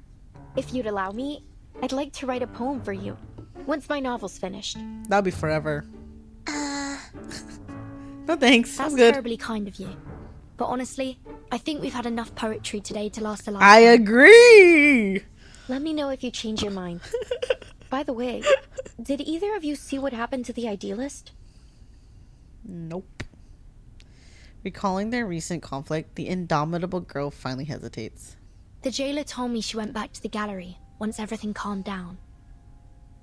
She found nothing. No blood, no shell cases, Not even a trace of the idea. Are we just gonna skip over the fact that the jail turned like weird, like the setting changed or something like that? Like, I'm so confused. Timekeeper, now's really not the time for ghost stories. No, I believe her, because this is weird. Do you mean that maybe the Idealist somehow managed to get out of there on his own? Wait, where's the body? Or perhaps someone else helped him? Well, according to the Idealist and our jailer, any inmates who are unwell will be taken to the physician. It's possible someone brought him there, while everyone else was shouting and running about. You're right. It could be that he's with the physician right now. I don't believe it. I'm relieved. That was a sudden plot twist. No, something's not right here. A visionary of his magnitude doesn't deserve to die in silence. No. Something smells fishy. To be fair, the gunshot was quite loud, as was the ensuing commotion. Some foul play is going on. Nonetheless, he couldn't have just died like that. I mean, the readers would riot if a writer were to kill off a character so abruptly. Girl, this is real life, not your literature. Like, what the fuck, girl? She's so fucking delulu. But you believe he's still alive too? Am I right? I think yeah, this is weird. She knows her words are merely a cover. She needs an answer. A real, undeniable answer. There's nothing that we can be certain of for now. Yeah. But on a brighter note, we didn't come back empty-handed from our mission either, Sonetto. We found Dr. Dorez's signature in the gallery. Got a clue. You were right all along, Recoleta. She was here. But we didn't see her at the gathering. Could something have happened to her? Like with the Idealist? Oh shit. Do you think she was also sent to the physician and never made it back? Yeah. This is all just speculation. If we want to find the Idealist, or Dr. Dorez, we need to speak to this physician first. Miss Recoleta, do you believe that the Idealist could be your pen pal, Aleph? Whether he is or not, he's still my best lead. That name touches a nerve once again. Amigas, I've had this strange feeling in my gut since we got here. What? Something is slowing us down. You could have told us earlier? Now, to figure out what it is. Like physically or like clue-wise? A silent fear grips her, like ripples suddenly appearing on a once still lake, unsettling in its quiet disturbance. Look, it's a wild guess, but just wait till I finish. Okay. Is this gonna be like Tuesday's Motel, where like the prison is alive or something like that? I was like, what the fuck? It feels like everything happening in this prison is somehow connected to my novel. What? El auge y la caída de la cordura. The rise and fall of sanity? We're no strangers to wild guesses, and sometimes they're closer to the truth than you'd think. Huh? So the rise and fall of sanity. Sorry. What exactly is your story about? The question scatters the midnight gloom. Outside, moonlight spills over gray-white snow. Huh. Nunca pensé que te interesaría. I never thought that you'd be interested. It starts... Sorry, it's been a while since I told it from the beginning. A few years ago, I worked as a forest ranger. It happened in a desert town called Amalfitano, in Sonora, back in 1975. Two patient listeners watched the stammering girl, waiting for the next part of her story. You know what? Most people say the beginning's a bit hard to get into. Except for Aleph. Girl! I'm thinking of rewriting it. Stop stalling and just tell the fucking story! What the hell? But if you like the sound of it so far, maybe I could read you the latest part I just girl, what? You haven't told us nothing! She studies her readers' expressions, guessing madly at their responses. Please.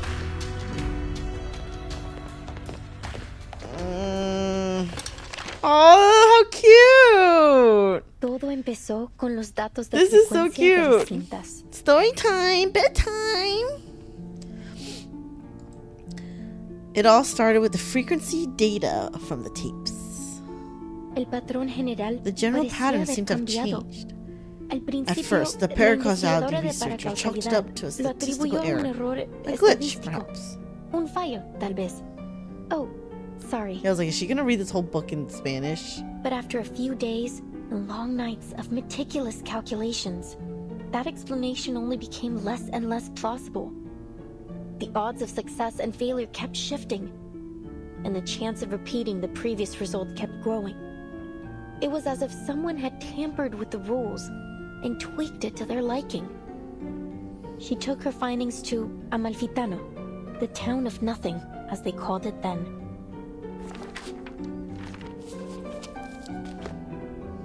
Near the old looms, she met a blind weaver who spoke softly of an old tale. It's very interesting. We're having a bedtime story. I heard a strange rustling at dawn, like a die rolling along a wooden floor. Then the morning light dimmed and died. That was the last time I saw the sun. What? My own hands were the threads I worked with. Oh my god. Wait, he had a weird dice. Oh my god, what is going on? The second time I heard the die roll, I was told the oxen in the field sank to their knees and never stood again. What the fuck? By the third roll, the fields were crawling with frogs. What the fuck? Plows ran over them, and some still writhed, squeezing themselves deeper into the cracks in the earth. The fourth time the die rolled, 10 dormice plunged into the sea in a strange sleepwalk, and 10 bears feasted for the last time before winter arrived.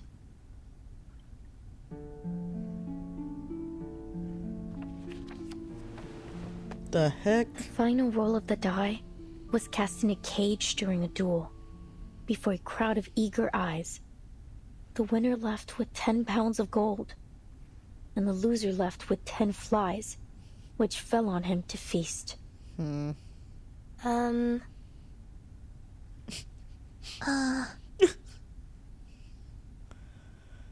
quiet spreads through their cell like a rolling tide. Is that all? Seems like it. Oh. Well, there's more, but I haven't quite figured those parts out yet. Any thoughts? Anything. I can take it. Please, I really need some feedback. Yeah, you do, girl. I wonder if the protagonist ever finds this Die of Babylon in the end. Oh my god. Oh, Verton, it isn't a real die, it's just a metaphor. Oh my god! Oh, I see. I must have missed that. Sorry. Still, it's a beautiful story. Sad, but beautiful. Dude, how? If it's metaphorical, then, like, maybe your writing did not reflect that. Oh my god. The story is still too obscure, isn't it? Oy. Aleph warned me about this. In our last correspondence, he suggested adding the blind weaver to shed light on the hidden theme. Oh my god. It helped at first, but even with his sage advice, no matter how hard I tried, the plot just didn't seem to move forward. Feel stuck in that village with them, lost, dazed, isolated inside their small, disconnected moments. Something crucial is missing, leaving gaps between the characters and the scenes. Should I change the storyteller's perspective? Start a different angle? Or maybe rewrite the characters completely? What should I do? Before the writer sinks into a swirling vortex of self-doubt, someone decides to push for something tangible. Apologies, but you said your story somehow connects to what's happening here in the Panopticon. Oh yeah. What makes you think that? What's going on? It's a strange feeling. Like everything here belongs to a dream I once had. Only I can't remember it. Do you mean that you have a sense of déjà vu? It's nothing to worry about. Our psychiatrist friend Kakania told me those moments are often the result of a dysfunctional connection between two parts of the brain. Like a little glitch in our heads. Okay. Is that what deja vu really is? Nothing like deja vu. The storyteller snaps back, politely agitated. Deja vu is a single moment, a specific situation. But here it's everything. What? La Really? Sociedad, the rules, the idealist. I don't get how they even the correlate incidents to her in the story. gallery. Each one unfolds in a similar pattern, like the grooves on a record, telling a story I feel I've listened to before. Amalfitano and Comala. They're two sides of that same record, playing out the same tune. Whatever happens in my story seems to be happening. Sure, girl. I'm a little confused. Like, do you guys see the correlation? Because I feel like I'm not getting it from what she's telling us. Her story, about her story. Like, what? I don't know. Are you a little delulu? I had that feeling when I met you as well, Miss Burton. At first I thought it was only an interesting coincidence. You're much like the first character in my story. A traveler with a suitcase. Okay, well that's a weird coincidence. The girl rambles on, desperately relating to her characters. But then I realized, the doctor, your Dores, she's like the blind weaver who lost her sight to the dye despite having always been faithful to it. What the fuck? And the jailer, she's the bank clerk who assisted the corporation in taking over the town in order to escape her past. No. The idealist, he's the murdered donkey driver. No. And the dye of Babylon. Girl, you are... No, she is grasping at straws. No, I don't see it. Like, I don't... No. Queridos amigos ficticios. My dear fictional friends, what on earth is happening to you? Like, is she just so delulu that she thinks her writing and characters becoming real? And like... just... What? Wait. Are you saying that everyone we've met here matches a character from your story? Like some kind of archetype? Archetype! Girl, maybe your writing is just weak as fuck for you to like happen to like match in real life. Like, what the fuck? I don't know. Like, that sounds unbelievable. But then again, maybe you're onto something. You see the world through a different lens that none of us share. I guess. Not just the characters. The events here are mirroring my story too. Aleph, he's the only one who truly understood my story. If things are playing out just like my novel, then... Aleph is behind it then. Whoever Aleph is. Because you sent your story to Aleph, girl. So like he's like somehow manipulating reality to match your story or something. Like, oh my god. Maybe Aleph is in fact still here. Oh my god. I feel like she's still delulu. Are you suggesting that someone is controlling the panopticon in order to make it follow the same plot as your story? Aleph's the physician. Set the rules. Started the poetry group. Plan the attack on the idealist. Totally the physician, then he's pulling the strings. If that's true, Miss Recoleta, it's very likely that the one acting against us is in fact Aleph himself. Thank you, Verton. Recoleta never expected the chain of reasoning to unravel this way. You sent her your story. No. How could that be possible? Oh. Not my beloved Aleph, whom he's been a great pen pal and he's helped me with my story, and like I really want to meet him because you know, I've been exchanging all these letters with him, and she's assuming he's a dude. She actually really doesn't know. Oh my god. Okay, she interrupts only for confusion to creep onto her face moments later. Is this what you would call parasocial? Why? Why would he do this? I don't see any reason why he'd be connected. He's an intelligent, cultured and profound person, not a common killer. Girl, you don't know what he looks like. All you've done, you don't even know that's his real name. All you've done is exchange letters with him.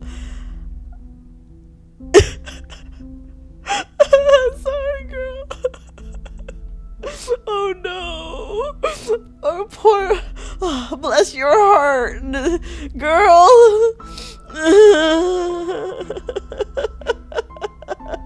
No, yeah, I was like, this is parasocial before the internet. Wow, I can't believe they're portraying parasocialism before the internet. Jesus Christ, bro, it's mad lonely. I mean, wait, are you talking about Recoleta? Like, she's so like lonely that like she has this ideal like person envisioned in her head from this person she's been exchanging letters with. Oh my god, I kind of feel bad for her, but holy shit, he's an intelligent, cultured, and profound person, not a common killer. You don't know who he is. He could be a serial murderer for all you know, girl. Like, oh my god. No, none of this. And she's trying to meet him up. Like, oh my god, this is reminding me of just like, you know, the people that get trapped by meeting people on the internet. Oh my god. Right, the only person who wasn't reading her writing. Oh my god, this poor girl. Remember, Dr. Doris was brought to Ushuaia by the Xeno rebels. And we know they're connected to Manus Vindicte. Yeah, Manus is behind everything. If this Aleph really is hiding Doris from us, he may be working with them. My guess is Aleph is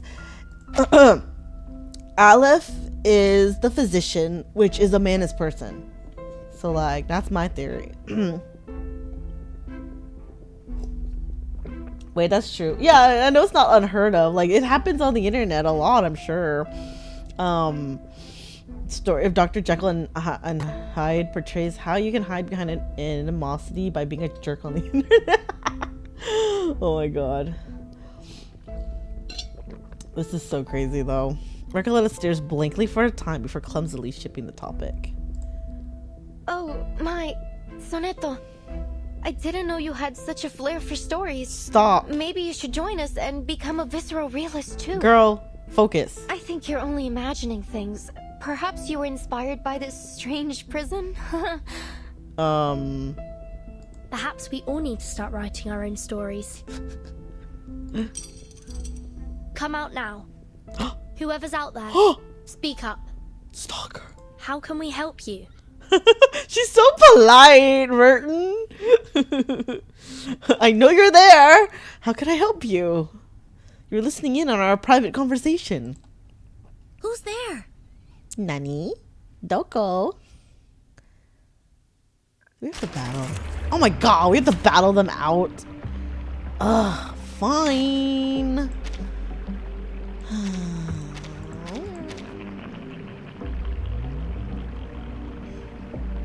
Wait, I have the perfect team for this type lineup. I need one more person. Wait, are they just a support? You know what? Let's throw Beryl on the team. Let us see what we will achieve together. I don't have a thing for her. How do I get her sight tube? Okay, she's a sis anyway. She's not gonna be part of the battle. Easier to fight here than a back alley. Oh, it's these bozos? Sharp blade. Oh, I'm just gonna auto battle anyways. The path will become clear. I'm an artist of steel. Is that the event shop? Oh, I'm not playing the event, that's why. Pekin sensing their thoughts. Let's dance. Fuck, I should have skipped through it at least to get the event stuff. Damn it. Sorry, I've been kind of neglecting Reverse. Because I've been a little busy lately. So it's kind of been neglected for my dailies. Feel bliss. Enter the gate and see the light. Give us a big smile. Shit, I should grab her side tube though. How about a game of hide and seek?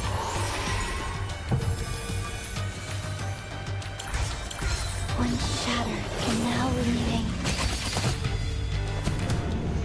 Oh gosh.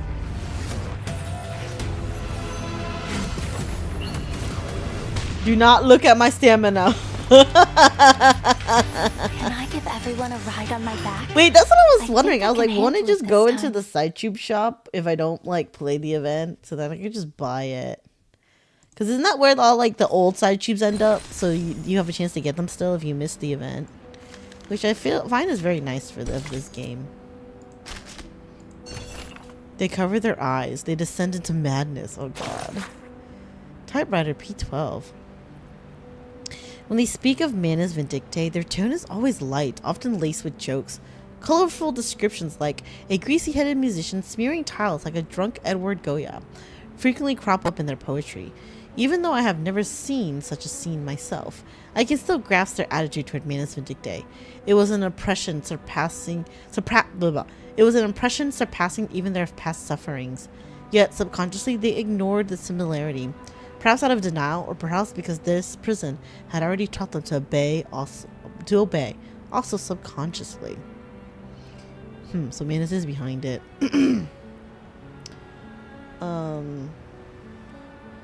Yeah, I know it's like 3 times more than usual, but I have so much of the currency for the side tube shop that like I don't really care. But yeah, I probably do need to just run through the event to get it now. It's probably much easier than waiting to. Alright, but as far as I know, Manus Vindictae did bring their terror here. Those masks drove Arcanist insanity and caused unbearable suffering, as if they were caught in an inescapable snare. After prolonged treatment, they lost the ability to utter even a single phrase of their own language, reduced to slaves of this underground faction, left with only a singular thought. So they're just zombies, like head empty. Their souls having left the empty husk of their former selves. As for humans, it seems they were driven to death en masse. At night, they were not allowed prolonged sleep, woken by their companions every hour to sit beneath the watchtower and chant prayers. And by dawn, high-intensity training and interrogations that did not require or expect any answers would begin again. The purpose of Manus Vindictae is buried beneath these cruel methods, as clear as the deepest crevasse in the ice field. It is nothing but destruction. They seek to completely destroy humanity. Well, isn't that Manus's goal was to get rid of humans? They think like Arcanist is like the superior what would you call that? It's not race. It's like the superior beings.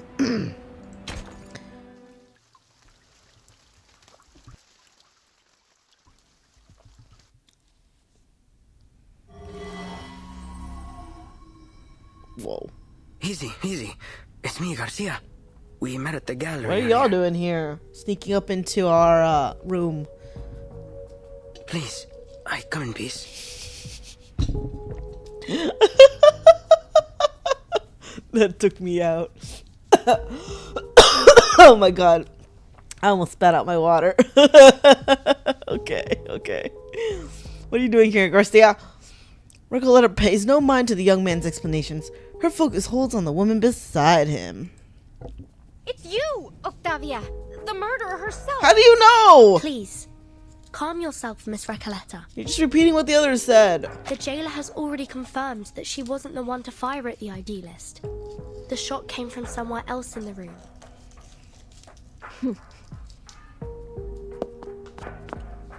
Recoleta bites her lip, giving up a little space to the intruders. Miss Octavia, what brings you here at this hour? I come here out of goodwill. Believe me, I didn't want any bloodshed either. I understand you just arrived today. There's something you need to know about the inmates here. Your visitor's expression is weary and low. We're outcasts, rejected by society and literature. And our privileges are limited within these walls. But before I started my own literature group, I struck a deal with the Panopticon authorities. What? If we cooperate and stay out of trouble, they'd leave us be. We could discuss literature freely and openly in Comala. Such a thing may seem trivial to you, but this is of immense importance to us. Oh, there's no happier thing in this world than discussing literature. No one should ever put limits on it. You're right, Recoleta. But we're prisoners here. There are certain rules we have to follow. Except, the Idealist didn't see it our way. He refused to compromise, believing that the long poem and his so-called ism could break us free from the cage of the ever-watchful eye. God. He's Perhaps the he Lulu was too. right. You might have achieved more if you'd listened to him. After all, girl. visceral realism keeps us connected to who Stop. we are. Shush. Please. You have to believe in the truth of visceral realism. God. Because out there, beyond these walls, many of us still do. This girl. And what has it changed? Garcia, you're the latest inmate here. Tell us, 3 months ago, before they arrested you and took you here, what has the visceral realism movement accomplished out there? Beside them, Garcia, who had been patiently leaning against the railing, produces a metallic vibration on its grates. A rough paper roll burns between his lips. What? Like a cigarette? At first, it was revolutionary. Young poets joined in droves. We held gatherings. And the literary world seemed alive again. I was just a kid when the leading poets left the city. Everyone thought it was only temporary. But they didn't come back. And nothing has happened since. No one says it. But we all know. Visceral realism died in 1977. Damn. No, not for me. It's not dead as long as people still believe in it. I believe in it. Octavia ignores the childish remark. She knows that conviction can be as fragile as a spider's web. Belief, faith, what is this obsession with the true self? Why does your type always insist on there being a true self hiding beneath our roles in society? Our disciplines? Look at the Idealist. He never once stopped fighting for what he believed in, even long after he was put behind these bars. Well, someone's an idealist. Idealist, what a name he gave himself. Who will he be when he finally breaks free from the eyes of the central tower? When he's left without his willful audience? And nobody. That's what. And that is a truth even he is terrified of. Miss Octavia, I hope you come with something more important to share than just some criticism of the Idealist. Yeah, what are you doing here? You're right. I have an important message for you. Dr. Torres, I heard you were looking for her. The woman from the Sao Paulo Veterans Residence. She used to write under the name Erd. Oh yeah, she talked to her. Yes, that's right. Do you know her? You're the first person I've met here to speak plainly about her. Do you know where she might be? We crossed paths, but only briefly. I'm not sure where she's gone. Maybe the authorities know. However, she left this with me. I think you'll need it more than I do. Oh? Her book? No way! Huh. Octavia hands over her personal folder. Before they might open it, she has already turned to leave. We have other matters to attend to. Huh. I'll leave you to your business. Why would she leave such an Garcia, important thing? Shall we?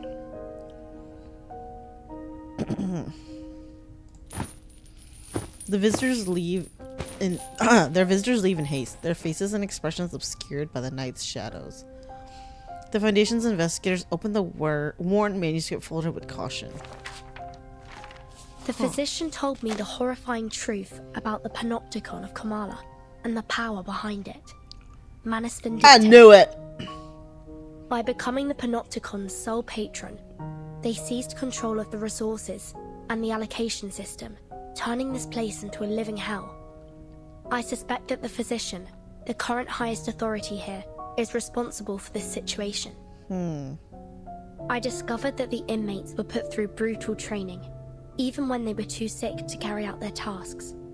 They also forced pure-blood Arcanist inmates to wear their masks, effectively turning them into murmuring puppets. Just as we suspected, Oh no. Manus Vindictae is orchestrating everything. No wonder we didn't find them in the city. They've been hiding here all along. No one would have thought to come looking for them here. Yeah. They snapped the folder shut. A familiar signature seen on the forward page of Utu magazine, and the receipt found in Sao Paulo's heartfelt home. But why would Miss Octavia bring this to us? What's in it for her? Do you think she's trying to mislead us, Timekeeper? Maybe. But the handwriting in that notebook is most certainly Erd's. If she's leading us astray on purpose, why? Miss Recoleta, what do you think? Could she be Aleph? Not a chance. No. Haven't you seen how she denies everything beautiful in the world? Aleph would never be so biased. Oh my god, she has the most Delulu.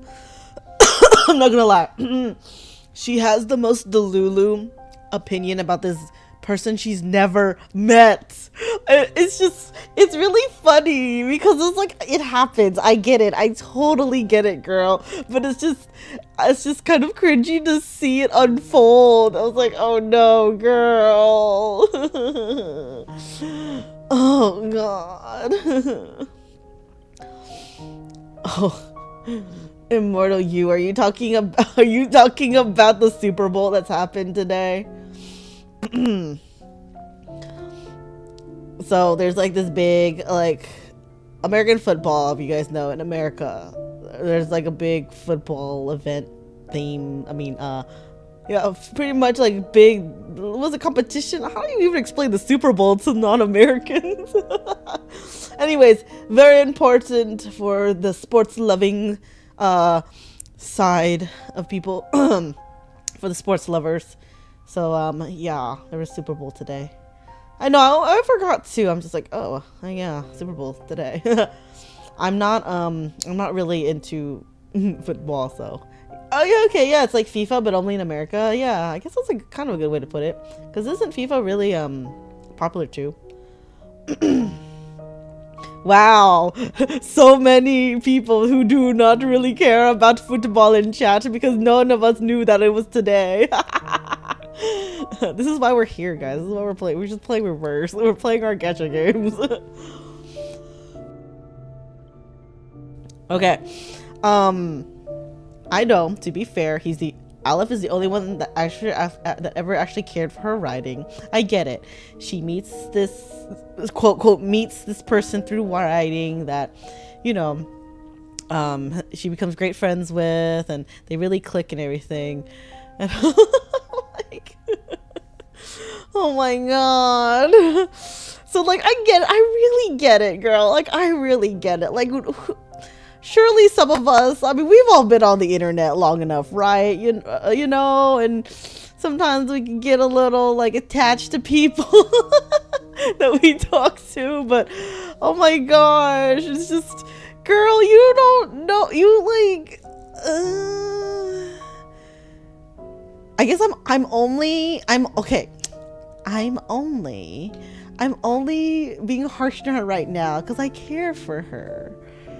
Like, girl, you are young and beautiful, and you're trying to meet up this person that you know nothing about, and it's like, yeah, stranger danger, please. Like he could be a serial killer for all you know. He could be the leader of the evil organization that we're trying to fight. Like, you know. Oh my god. She's like, the fact that how she defends him. It's like, Aleph would never be so biased. I'm like, girl, you don't really know him. You know the side he has shown you. Isn't this how like predators on the internet get people? Like, you know, this is what it's reminding me. So like, it's just like, no, girl, please no. Oh God. And she has tried to break into this prison so many times to meet him, and I'm like, oh girl, you got a little bad run. Oh my God. My poor girl Recoleta. You know, just for you, Recoleta, I hope this Aleph person is like the person of your dreams, that everything you've thought of in your writing, just like, I just don't want to see you so disappointed. I mean, I know it's probably not gonna go that way, but I'm rooting for you, girl, but you need to tone it down a little. Oh man. Right? That's true. He always told her she couldn't come visit. Cause like, I mean, he could be a researcher. I mean, might be an inmate. We don't know. And it's just like, he's probably lying to you. He's probably not even here. It's what I'm thinking. Oh my God, you're right. It's all a little bit like catfishing. Yeah. Oh my God. This poor girl. No. Aleph is like a mirror. Look at him. Look at her, like, shadow. Just glazing him up. Maybe she hasn't looked at the shadow within for a long time.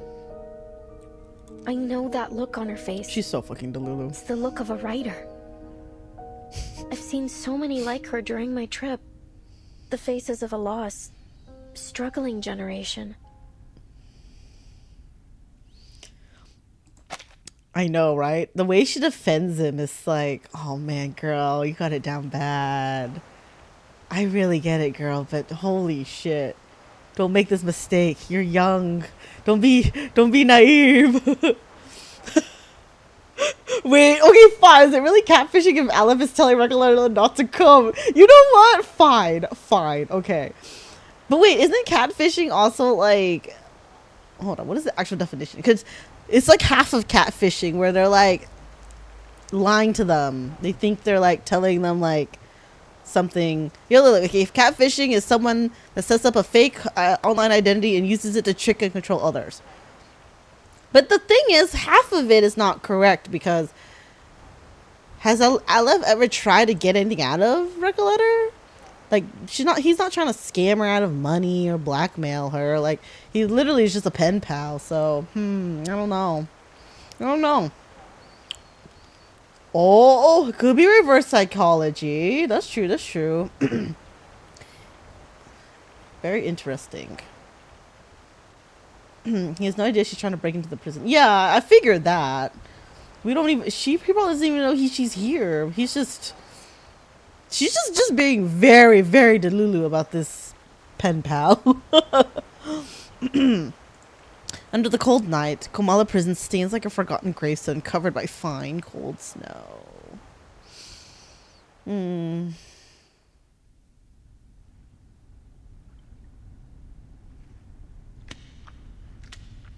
I'm only harsh on Recoleta today because, like, I get it, girl. Like, I truly do. I was young and dumb once. So, you know, I get it. I really get it. I just don't want her to making a mistake, okay? In a room repurposed from a prison cell, 3 girls in search of someone share an absurd, bizarre tale. Meanwhile, at the entrance of the central watchtower, a jaguar knocks on a secure door. Dr. Merlin, I'm here to report on today's Is events. Dr. Merlin the physician? Come in. We gonna meet him?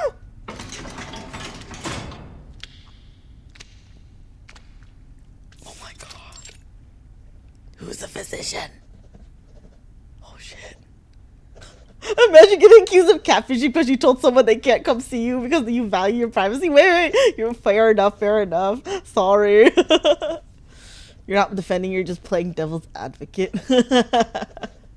See, you're right. I mean, it could go either way. The Aleph might be the victim here. Actually, he's like, "Please, girl, don't come see me." And then Recoleta's so determined. She's like, "No, I need to come see you." He's like, "Please don't. I really don't want to see you." But she's so determined. Frantic writing breaks the quiet of the room. The jailer's visit does not deter the man behind the desk. He continues writing, wholly absorbed, as if each letter were filling the world around him. Aleph? Is that you? Is the physician Aleph? There was a commotion in the gallery today, sir. An inmate known as the Idealist was severely injured. The inmates nearby said he lost consciousness from blood loss. Where'd the body go? However, after we put everyone back in their cell, the Idealist was gone. I made a sweep of the grounds, yeah, that's really but there weird. was no trace of him. It's possible that he regained consciousness and went into hiding. I'll perform a full search tomorrow. The Jaguar finds herself quite unexpectedly concealing the truth about Pablo. Huh? Who's Pablo? Wait. Who's Pablo? I know that name came out before, but what? No need. The physician. Oh, the guy who went crazy. Okay. Sir? He knew the consequences of breaking the rules, did he not? Oh, shit. Sir, with all due respect, I think today's incident proved just how dangerous it is to let the inmates keep their weapons. We never should have let them walk around with deadly weapons, even if we had to. We should have doubled the guards. We can't expect them to follow their own rules simply out of fear of the central tower. She's like, I need backup. I'm the only fucking guard here. The physician interrupts her sharply with no hint of concern. Such matters fall beyond your purview, jailer. You only need to do what's required of your title. Wait a minute. Okay, first off, okay, physician not Manus. Well, as far as I know. Well, he's not a Manus person we know yet. Isn't that the voice of the Idealist? He sounds like the Idealist. Oh, shit. Or am I like just being like, or am I being the Lulu here? Like, he sounds like the Idealist to me. Is there anything else? There is another thing. Which would make a lot of sense. The guys from the Foundation came through today. They said they were looking for someone named Doris. They've shown a willingness to cooperate, though they were involved with the incident in Corridor Zero.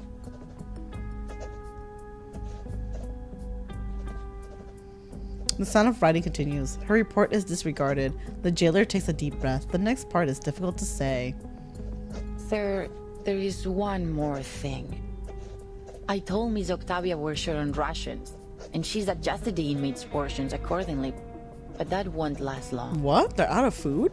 Manus Vindicti stopped providing supplies back in March. The fuck? And Tino has collected all the prisoners they had previously placed in her custody. Yo, what the fuck? I just wonder why they have so suddenly withdrawn from Ushuaia and brought all the prisoners with them. I also noticed that we haven't received any orders from the government since Warden Damn, they're Tartuffe literally was being transferred. abandoned. In fact, we haven't had any communication with them at all. Sir, in frank terms, we're facing down a serious shortage of medicine, food, and basic supplies. At this rate, the Panopticon will soon They're be literally unable getting to abandoned. operate. Where will our inmates go then? The man before her says nothing for a long time, his pen still flickering over the page. Can we ask the Foundation for help? They've sent their people here. Maybe they're interested in the Panopticon? I could arrange a meeting if you like. You're unusually talkative today. It's like, that's not your job, Jaguar. Dude, isn't he totally the Idealist? Because he has his face covered too. That's my running theory right now. The man finally stops writing and looks up. Pardon, sir? Oh, her eyes. That's fascinating, you know. You've become so much more concerned about this place and its inmates than when you first started. You are now dictated by your title. It's totally the Idealist! I think. I mean, Like, look! He's wearing underneath his cloak like the insane asylum outfit. Like, oh, come on! I didn't mean to overstep. I'm sorry. Please let me be right about this. You can go now. I have a great deal of work to do. Oh, and one more thing.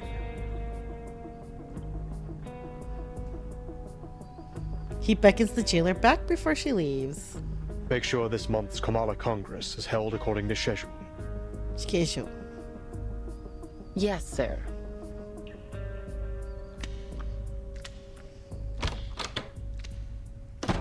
The jaguar disappears beyond the door, metallic footsteps fading into the distance. Only then does the physician allow his suppressed frustration to surface. How many times have I warned you about this? The Idealist has to go. He's nothing but trouble for us. Huh? You're too soft on him, Aleph. Look at the mess he has us in now.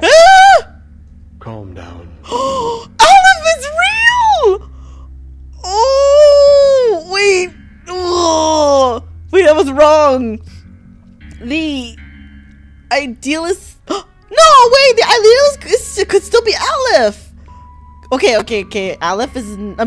Physician is not the Idealist, but the... Oh my god.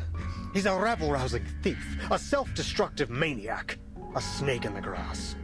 He even stole the Tea of Kamala from me. He's nearly ruined everything we've worked for. Tea of Kamala, so like the dice. Oh, he has the dice! Oh, gross, it's goopy! The man angrily raises the once lost and now found die. In the dim room, it flickers with a comforting glow. I don't look comfortable. It does nothing more than Merlin! it can do.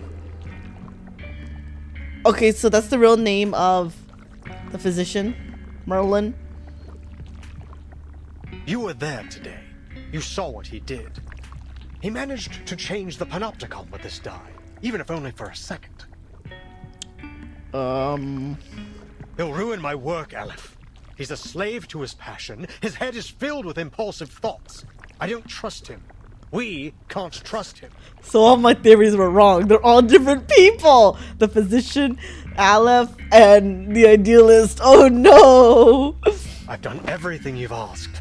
Now it's time to do your part. Why does he sound a lot like the Idealist, though? Aleph responds with indifference to the physician's frustration, continuing his writing without pause. Eh? Time's ticking down.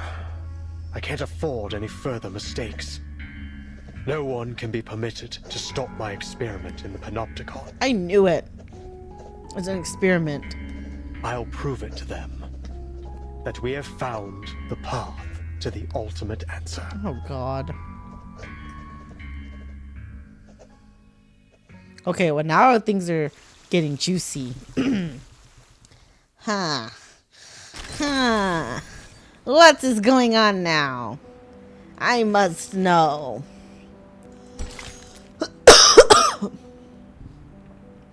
Notes. Where are the notes? Notes. I wonder if the tower inside the prison has seen this. On Xeno defectors. Based on the above information and recent intelligence from the Timekeeper squad, it is confirmed that Xeno's defector unit had entered Kamala prison, which held numerous arcanists, and withdrew from Ushuaia on March 2nd. The operation clearly involved cooperation with management dictate. The current whereabouts of the defectors remains unclear, pending further intelligence from the Timekeeper squad. So the defectors, so they mean, God, what is the Gilf's name? What is the Dilf's name? The hot grandpa. Oh my god, I forgot his name. Igor. So it was like Igor's group. The information is fragmented and primarily inferential. For the full reasoning behind the operation and additional details, please refer to attachments 428.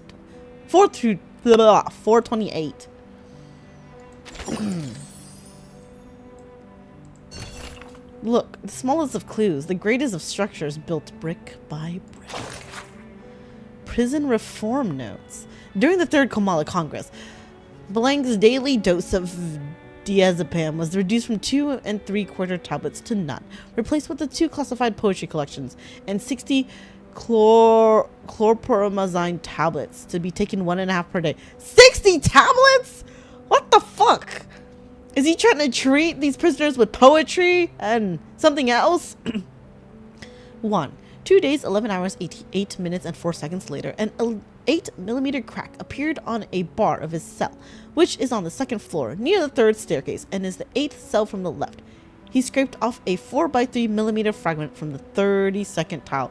Are you kidding me? Did an OCD person write this? Mentions of the other me increased from 3 times to 48 hours in 48 hours to 25 times in 48 hours. What the fuck? So he's making it crazier. 4 days, 3 hours, 7 minutes, and 8 seconds later, he transitioned from merely collecting manuscript paper to collecting manuscript paper and mirror fragments. Within the next 24 hours, he collected 11 mirrors, which totaled 103 shards.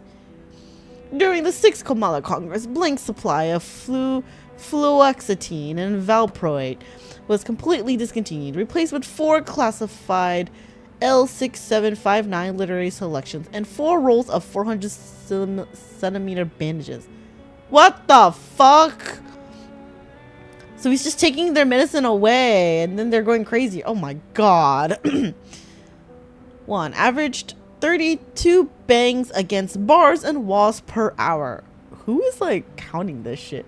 The bandages were all used up within 4 days, 14 hours, 20 minutes, and 9 seconds, with 89.3 centimeters lost in the water due to excessive ripping. Wrote 15 pages of poetry over 10 days, 6 hours, 8 minutes, and 3 seconds. Tore up 14 of those pages and swallowed the remaining one. What the fuck is this experiment? Oh my god! Everybody in this prison is crazy, even the physician! What did we stumble into, guys? Like, what the fuck?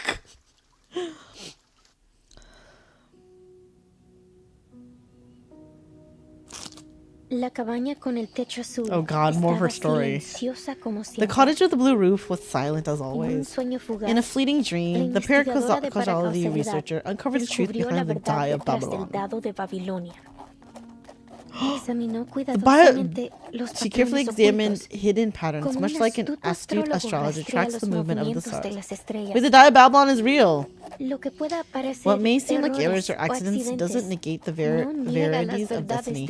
On the contrary, they affirm its very existence. Just ask the great Heraclitus.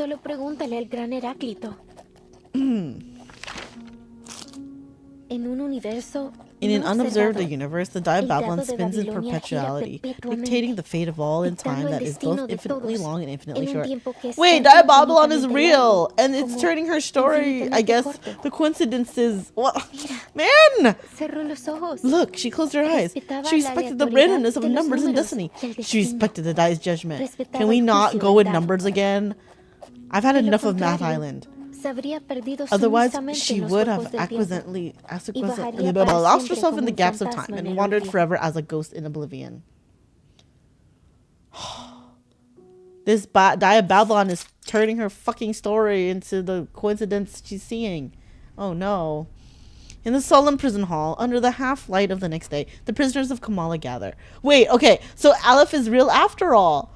Wait, yeah, maybe she wasn't actually Delulu. Okay. Her being a little parasocial and Delulu about him is like still like, girl, you crazy. But like, oh my god, he's not fake. And he uses his real name. Oh my god! What the heck?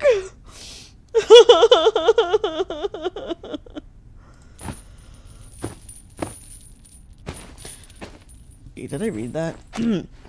In the solemn prison hall under the half-light of the next day, the prisoners of Kamala gather. Octavia steps onto the podium with a stern expression. Oh my god. Oh, that looks so crazy. Allow me to make one thing clear. Like, she's in chains. I had absolutely nothing to do with what happened to the Idealist yesterday. I swear it on my career as a writer. What career? You're in prison. As you all know, the Idealist and I are the representatives of the 2 factions of La Sociedad de Poetas de las Américas. As you also know, we have been at peace since the Let Sleeping Dogs Lie agreement was signed a few months ago. Despite our differing views, we have coexisted to this day under the watchful gaze of the Central Tower. Rest assured that we will work tirelessly to locate the missing Idealist. Don't put so much pressure on yourself, Miss Octavia. His death wasn't your fault. After all, he was the one who threw the first verbal dagger. She has her fans too. The murmurs cascading below reach the ears of the prisoners from another faction. Oh god. Here we go. Show some respect, you morons. The Idealist is missing, not dead. I'm sure he'll show up in one piece before we know it. Better face the hard truth now, Roberta. We don't know if he's dead or Though, not. I have to say, it won't be easy for you to find a new leader as mad as him. Wow! Throwing shade at each other. A polite call from the hostess pauses the heated debate. Please, everyone, quiet down. According to the agreement, today's Congress should have been chaired by the Idealist. Since he is still missing, I will be acting on his... Pardon my lateness. Go ahead. I'm ready to moderate. Jailer? Unfamiliar footsteps break the regular pattern of events. The jailer leads her visitors to the entrance of the prison hall. Miss Vert, I looked over the incarceration and visitor records from the past 6 months. There was no mention of anyone named Doris. Then it seems only She the was snuck physician in. knows the whereabouts of Dr. Doris. Mana snuck her in. Miss Jailer, we need to meet with the physician. It's important. Yeah, you need an appointment. Listen, you really shouldn't take the inmates' ramblings too seriously. Considering the identity of the person before her, the jailer softens her tone. But if it's as critical as you say, I'll make another request later. That said, I'm afraid the meeting won't happen for at least a few days. He's a busy man. Understood. You have to For continue now, to stay here. please join us for today's Congress. Why? These people are crazy! Espectacular! Do you hold literary salons like this every day? This place is practically a writer's paradise. Girl! So, They're you're the crazy. host of the salon, Octavia? They're in I prison say for a we set reason. aside our differences and have a titillating literary discussion. Titillating. You've come at the right time. Cometh. You may serve as witnesses for the Congress alongside the jailer, like a citizen's jury in a court. Your suggestion aligns with the congressional rules. Very well. Huh? Congress? Witnesses? Isn't this a salon? Which topic are we discussing? Literary theories? Schools? I think you're taking this too principles? seriously, girl. Languages? Oh, narrative perspectives? None of those. Octavia lowers her head, giving her questioner a long and deep look. This Congress is about the randomness of fate, Miss Recoleta. Oh ho ho! Randomness of fate? Do you guys believe in fate? As she sinks into confusion and bewilderment, the jailer's voice rises into a triumphant introduction. Dear visitors from the Foundation, allow me to introduce the Kamala Congress. What happened yesterday was merely a brief anomaly. In the Panopticon, spontaneous order among the inmates is the norm, and the Kamala Congress serves as its truest reflection. Spontaneous order? Yes. Through the Congress, the inmates assign and distribute medication, communal duties, and rest periods. They are entirely self-regulated. That's so weird. This is totally a social experiment by the physician. Her tone is filled with pride. A self-governing prison? I hereby announce the commencement of the 7th Kamala Congress.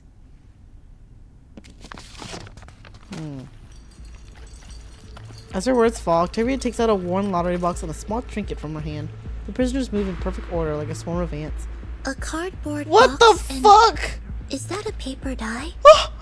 It has 20 sides. We are literally playing. Oh my god, what is this? Oh my god! Huh? This is wild! Carefully examine hidden patterns, much like Oh, an God. astrologer tracks the movements of the stars. I can't. Isn't this... From somewhere in the audience, the girl unconsciously mumbles a revelation. Isn't this just like the Die of Babylon? The MacGuffin that weaves through the entire plot? The infinite symbiote of fate? And the symbol that compresses time into a shriveled circle? Oh my god. Girl. She's like, this is my story. What's happening? I'm seeing my story unfold in real life. What may seem like errors or accidents doesn't negate the verities of destiny. On the contrary, they affirm its very existence. Just ask the great Heraclito. What? That's how you say it? Heraclito? It's not Heraclitus? In an unobserved universe, the die spins in perpetuity. Oh god, this is the Die of Babylon! Dictating the fate of all in time that is both infinitely long and infinitely short? Oh no, this girl is about to have a fucking revelation. It's like she's about to have a gasm that's like, oh, my story, it's real! Look, I've closed my eyes. Oh no, this is more Math Island. It's like a branch of Math Island. So, wait a minute. This whole time, this prison is run on the authority of a dice. A die. What the fuck? It's all or nothing. I love gambling, but holy fuck. This is messed up. As the prisoners recite their announcements, their author's voice becomes more and more sluggish. Otherwise, we will acquiesce and lose ourselves in the gaps of time and wander forever as ghosts in oblivion. Wow, they stole her story! Guys, oh my god, Aleph stole her story! I don't understand what's going on. Guys, Aleph fucking stole her story and has implemented it and made a whole prison society based off of her story. Oh my god. What's it called? Thief. What's it called when you steal someone's work? God, there's a fucking term for it. Oh my god. Jesus. Oh my god. Catch a pool for meds. Oh my god. Yes, plagiarizing. Oh my god. He's plagiarizing her work. Guys. Right? Hey, Recolletter, surprise. I made your book real with real people in a real setting. Oh my god. Guys, I need her to meet Aleph at this point. Oh god, this is why you don't meet your heroes. You might be terribly disappointed, or oh my god, guys, just based on how Delulu she is, it's gonna be the opposite. She's gonna meet him and be like, oh my god, thank you for turning my story real. This is amazing. I love you. Oh my god. Right? Aleph wouldn't do that. You're right. She's so Delulu about him that she's like, not my Aleph. He wouldn't do this. He wouldn't steal my work. Holy shit, guys. I can't. Oh god. I don't know if this is gonna end good or bad for her. Oh, but the irony that I probably have more idea what's going on than anyone here. Miss Recoletta. Connect the dots. This is all in your novel. Please. Connect it. I'm afraid so. The recitations, the references to an astrologer and Heraclito, they couldn't possibly be just a coincidence. Then, could it be? Will they look to the die to dictate their fate? Dun dun dun. The girl's audible shock does not affect the proceedings on stage. The Congress continues. I shall perform the first roll. Oh shit! Its result will determine the subsequent roll order for this Congress. Guys, we're gacha rolling for our mental health medicine here. Oh my god! The hostess tosses the 20-sided die into the cardboard box and begins shaking it rhythmically. The result is 5. This check complies with the prerequisite conditions of the ruling of the die, and the standard roll order has been established. Wow. Inmate Jose, please come forth. You are the first in the initiative order. Therefore, fate's judgment shall fall upon you before all I else. can't believe this whole fucking chapter is about a dice. A die. Fateful die. Me? Oh, okay. The prisoner steps forward, taking the fragile box in his hands, shaking it to roll the die of absurd fate inside. The die stops, and just like that, a simple number decides his fate. 20! 17. Oh, 17. It's 17! Ah, what a wonderful number! 17! Like an oasis. Wait, are we literally playing D&D? The result is 17, and the score combination 6 + 4 + 4 + 3.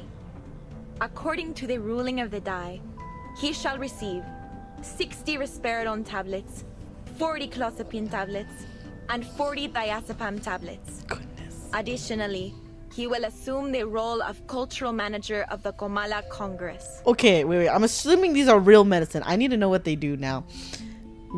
Okay, I'm gonna look this up real quick because this is crazy. Why does he need all that medicine, and what do they do?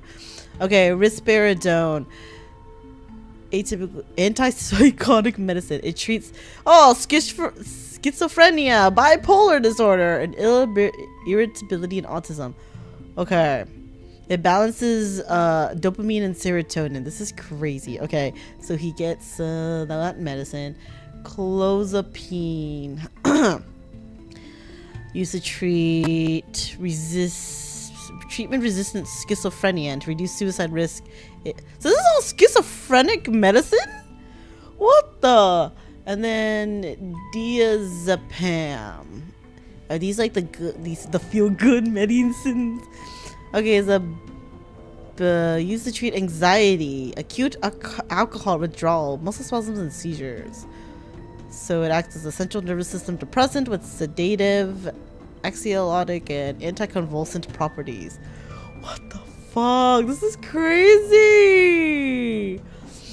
Oh my god! Right? What if the guy doesn't have schizophrenia? That's why I'm kind of like, this is weird. You're giving these people random amounts of medicine based on a dice roll. Oh my god! And yeah, like, how long is this for? Like, medicine every day? The 60 pills, 40 tablets, 40 like, what? This is so crazy. Before he takes office, inmate Jose must clean the first restroom for the next 7 days. Okay. Wonderful. I'll gladly clean the toilet. I've got the brooms here, the toilet detergent. Oh, and the toilet brush too. I have been waiting for this opportunity. Oh, fuck. Next is inmate Edward. I have been waiting for this opportunity. As cultural manager, I will speak with every inmate and complete the Comala memoir, finally capturing the moments when literary sparks ignite and explode. Okay, Eduardo's next. The man in question is a nervous mess. His gaze flickers, his eyebrows fight for space on his forehead, and his teeth clash against each other in turmoil. But I can't remember the ruling of the die. I can't remember anything. Damn it. Sorry, Senora Octavia, but I don't think I can do this. I didn't get any medication in the last Congress. I've had multiple episodes. It's like my brain's jammed or something. Wow, this is crazy. This chapter is so crazy. Like, I don't know how I feel about it. Like, oof. It's all right, inmate Eduardo. It's easy. You don't need to know the rules to roll the die. Give me your hand. I'll help you. What losing a gacha does to a man, oh my god! This is like gacha with consequences. Technically all gacha has consequences, but holy shit! The prisoner follows suit, hands trembling as he shakes the box, the only thing he can do. My sincerest apologies, inmate Eduardo. The die dictates that you must voluntarily descend into the sewers, and write the thematic keyword that What currently causes the most anxiety on the walls. What the fuck? Oh no! He got a 1! Thank you very much, Miss Octavia. He doesn't get any medicine either, again! I think my head's about to split in half. I need a moment to rest before I head down there and fulfill my destiny. Oh no. Clutching his head, the prisoner leaves, his steps heavy, his hands empty, but his brow finally falling at ease. This is crazy. So, like, I don't play D&D, but I have a lot of friends that do, and, you know, I'm on the internet enough, where, like, I kind of have an idea of, like, you know, the dice rolling stuff, so yeah, like, 20 good, 1 bad. That's probably about as much as I know. I don't really know things in detail, but yeah. Jailer, are you really letting them make every decision with the roll of a die? That's how their society is, girl. Eduardo is clearly in a much more dire condition than Jose. The medication should have been given to him. It's their society. Who are you as a outsider to not judge, but like change the way they do things? As I said, this is how the inmates of the Panopticon maintain order. The physician periodically provides medication, food, and other necessities, and the inmates distribute them in this spontaneous I mean, it's technically fair, because everything is left up to fate, instead of everyone fighting for it. Wait, you're right, it is her book, this is her fault. Neither Kind of her fault. authority nor violence is involved in this process. This is what sets Kamala apart from all other custodial facilities. Everything is by gambling. This is crazy. Is that it? You abdicate all agency to the roll of a paper die and call it the randomness of fate? What kind of sick joke is this? It's, oh god, it's just gambling. Please calm down, Recoleta. This is the method that the inmates have collectively decided to recognize. They're prepared to face the possible sacrifices that it brings. This isn't about you or me. It's not our place to interfere with a procedure that has been proven both pragmatic and effective. It's a sick social experiment. My duty is to assist the inmates in maintaining order through the methods that they have established. And yours is to witness their self-governance, not judge it. Yeah, unfortunately, like, you can't do anything. You're an outsider. The jailer takes a deep breath, her words clearly meant to convince herself as much as anyone listening. If everything somehow unfolds as it does in my novel, then every role is already predetermined. Vertin, do you remember the story I told you last night? The odds of both success and failure were consecutively multiplied. I remember. As soon as a character experiences a failure, they continue to suffer failures in an endless chain reaction. Oh, that's sad! So, the guy who rolled a 1 is gonna continuously get a 1. Oh no. None of Eduardo's future dice rolls will ever result in a number higher than 10. That's sad. At this rate, this system, this sociedad, ruled by the dice of Babylon, is bound to collapse.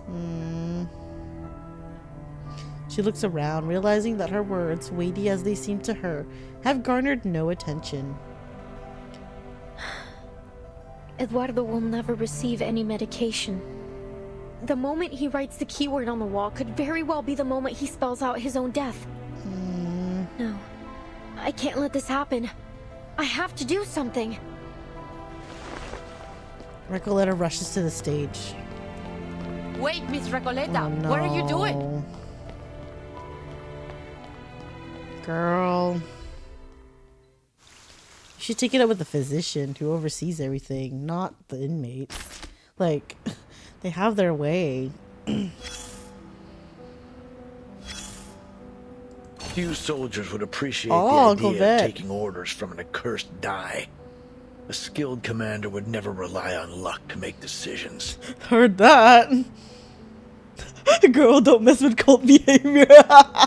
Yeah, right? On the battlefield, the distance for every maneuver should be clear and precise. Not 2 numbers with a D in the middle. Unless you're looking to invite a mutiny.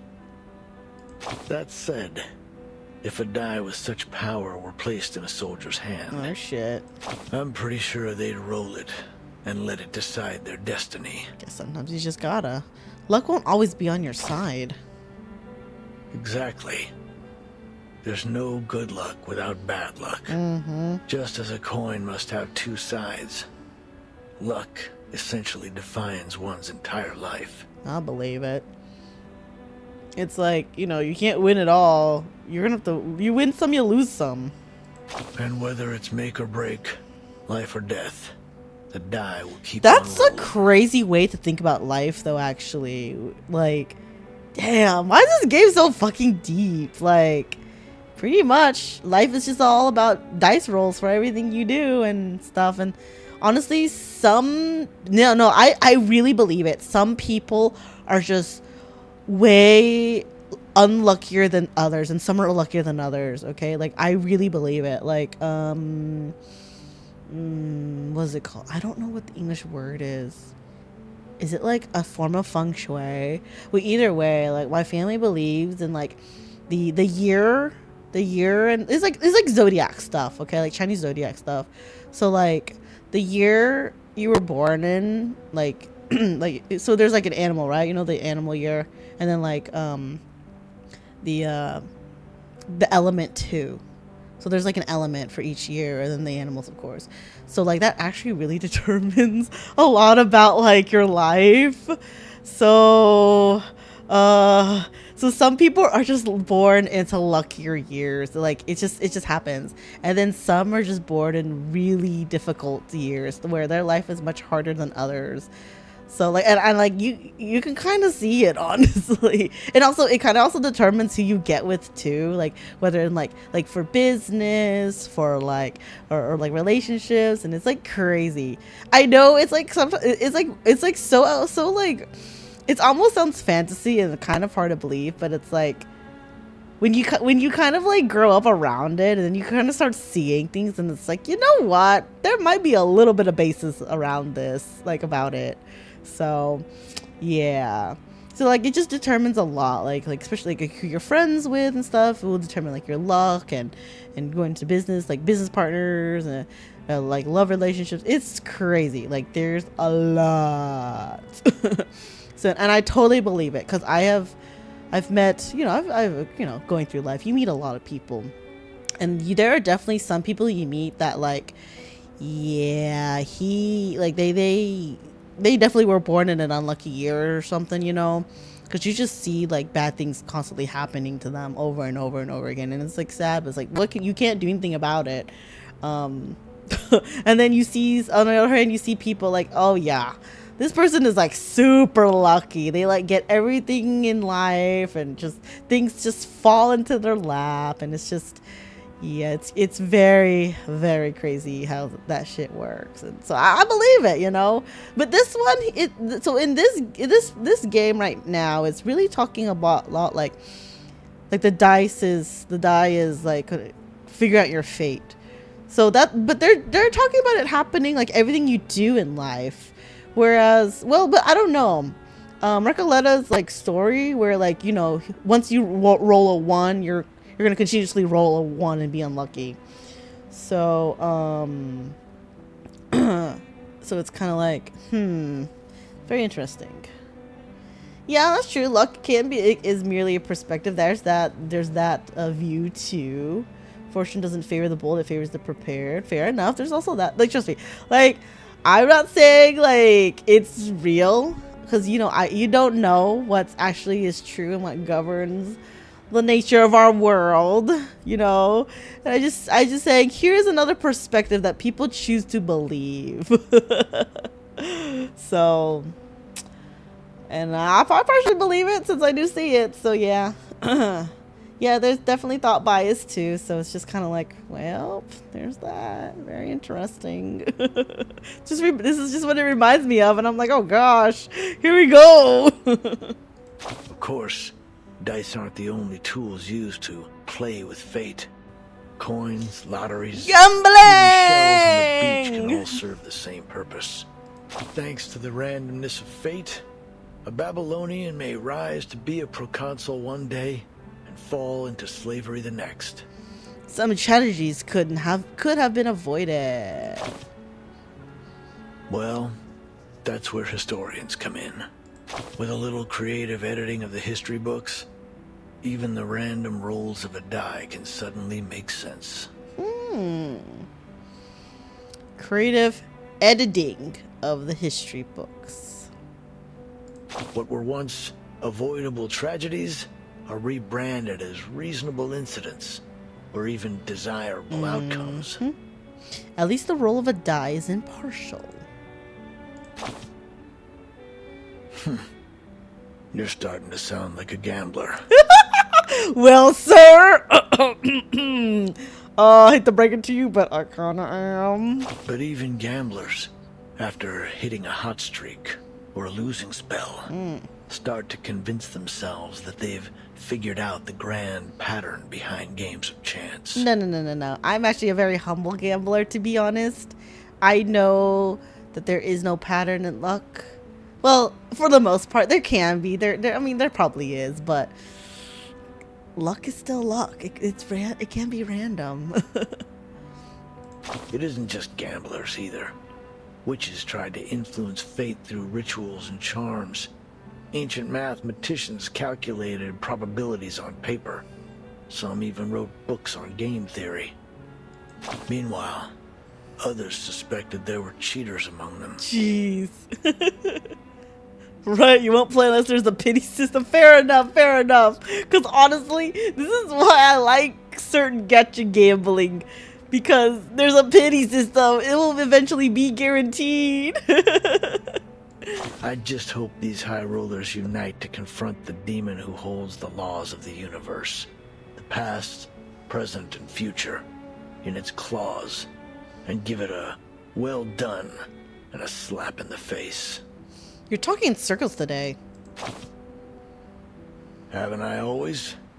It's just that today, the die rolled a peculiar number. Oh my god. But all things considered, I prefer the other kind of commander. The die is cast.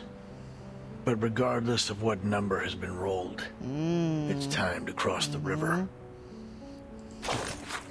This is crazy. We went from crazy literature shit to gambling to dice and gambling. Oh my god. This chapter is gone. This is honestly kind of a whirlwind. The transformation of quantity into quality is the greatest realization of the method of exhaustion. Treatments. Entry 303, December 1st, number 704 to 733. Each person is uniformly allocated 1 dose of, oh god, chlorpromazine and 1 dose of thalidomide. December 3rd, number 7, each person, blah, blah, blah, blah. Each person is uniformly allocated 3 doses. What the fuck? What the hell? Okay, I'm not gonna read any of this. Is too much.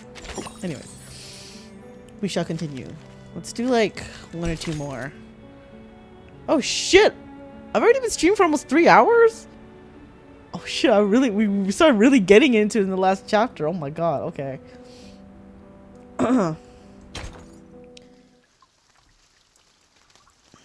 This is getting wild!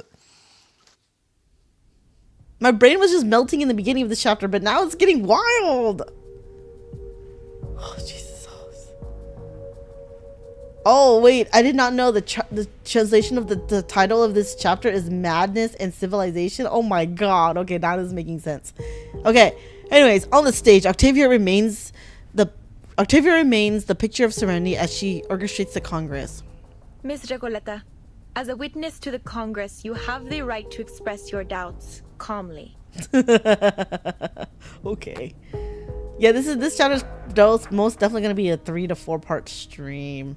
Since there's 20 nodes, right?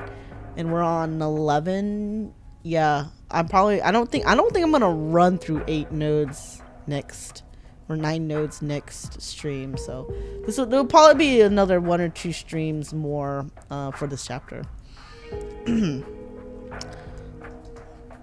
Listen, you. Girl, sit the fuck down. No one here is gonna care. She recalls the complaints of her 2 former companions, the jailer's dismissals, and the confused expressions of every editor she has ever faced. Oh shit. If she were to lay out every detail for a novel here and now, she would only get the same response. Yeah, constantly rejected. No, it's nothing. It's just that I'd like to participate in the dice rolling ceremony. Aw. May I? Of course. The very fact that you're standing here in the Panopticon proves that you share a common fate with it. Huh, more than you think! Recoleta surveys the prisoners waiting to cast their die. Their expressions are serene, untroubled, calmly awaiting their fate. The joys and misfortunes of those before them do not affect the long, winding queue in the slightest. She takes a deep breath. It doesn't matter when I roll the die, since the rolls are simply a reflection of the randomness of fate, right? Are they? Precisely. Then I'd like to perform my role after the 27th inmate. Eh? Is that alright? Oh, what do you know? Wait. Who am I kidding? She wrote the fucking book. Like, she knows something. As you wish, Miss Recoleta. Okay.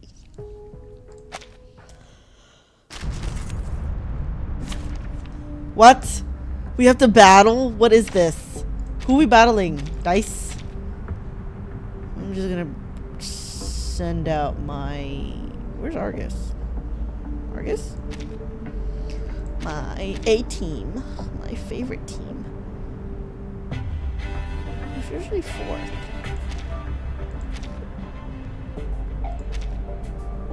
Oh, we get Recoleta?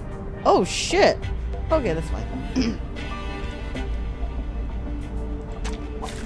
I have all the essentials. What is this? Why? Why are we battling against Campbell Soup? What is this? We get dice in the battle? The trail's still warm. The trail was all Battle the Addictions is the hardest level in the game. Don't waste my time.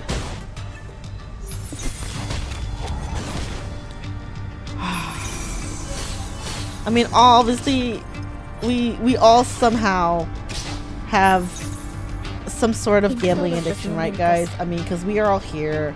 We play gacha games. At least you play this gacha game, so... Oh, fuck, I didn't choose the right one. Don't miss it, Texas.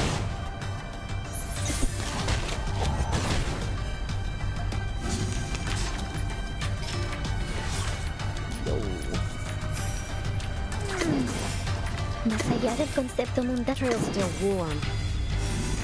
Please enjoy. Kaboom. Cosmología, filosofía clásicas, el fundamento del mundo.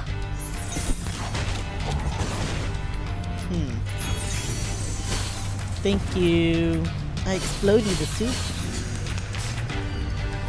Alright, time to get Argus. Time to get to business. En todos los mundos. Time to get to business. I always hit my mark.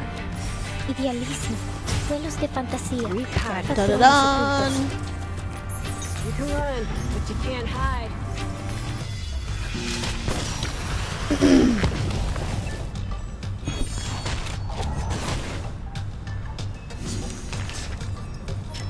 What the? Okay.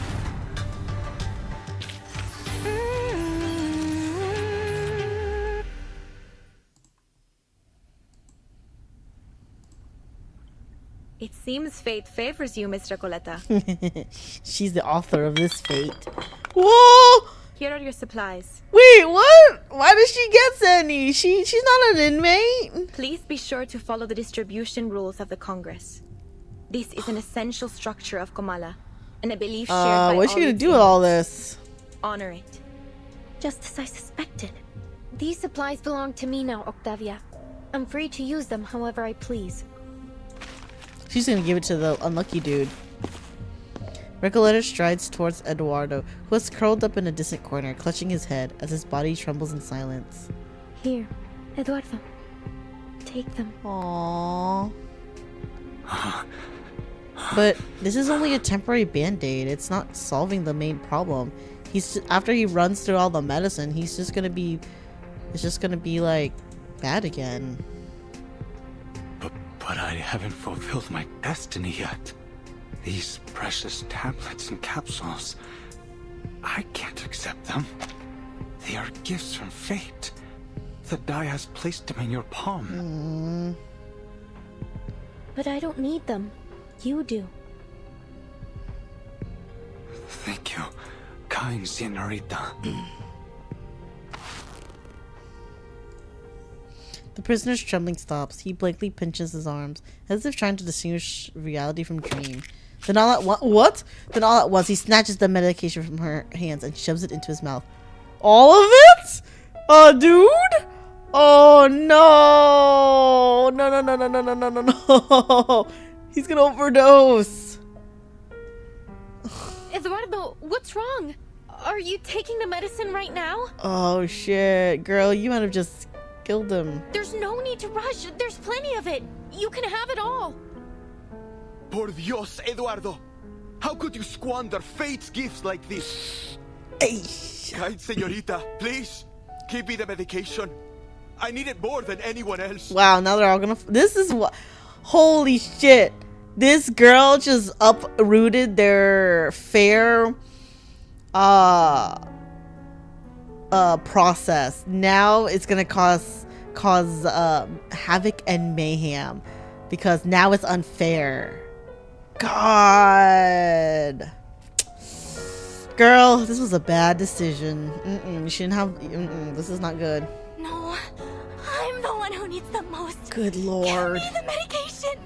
I beg of you. With the protection of these amulets, I might finally be able to get a peaceful night's sleep. No more trembling floors and wailing ghosts.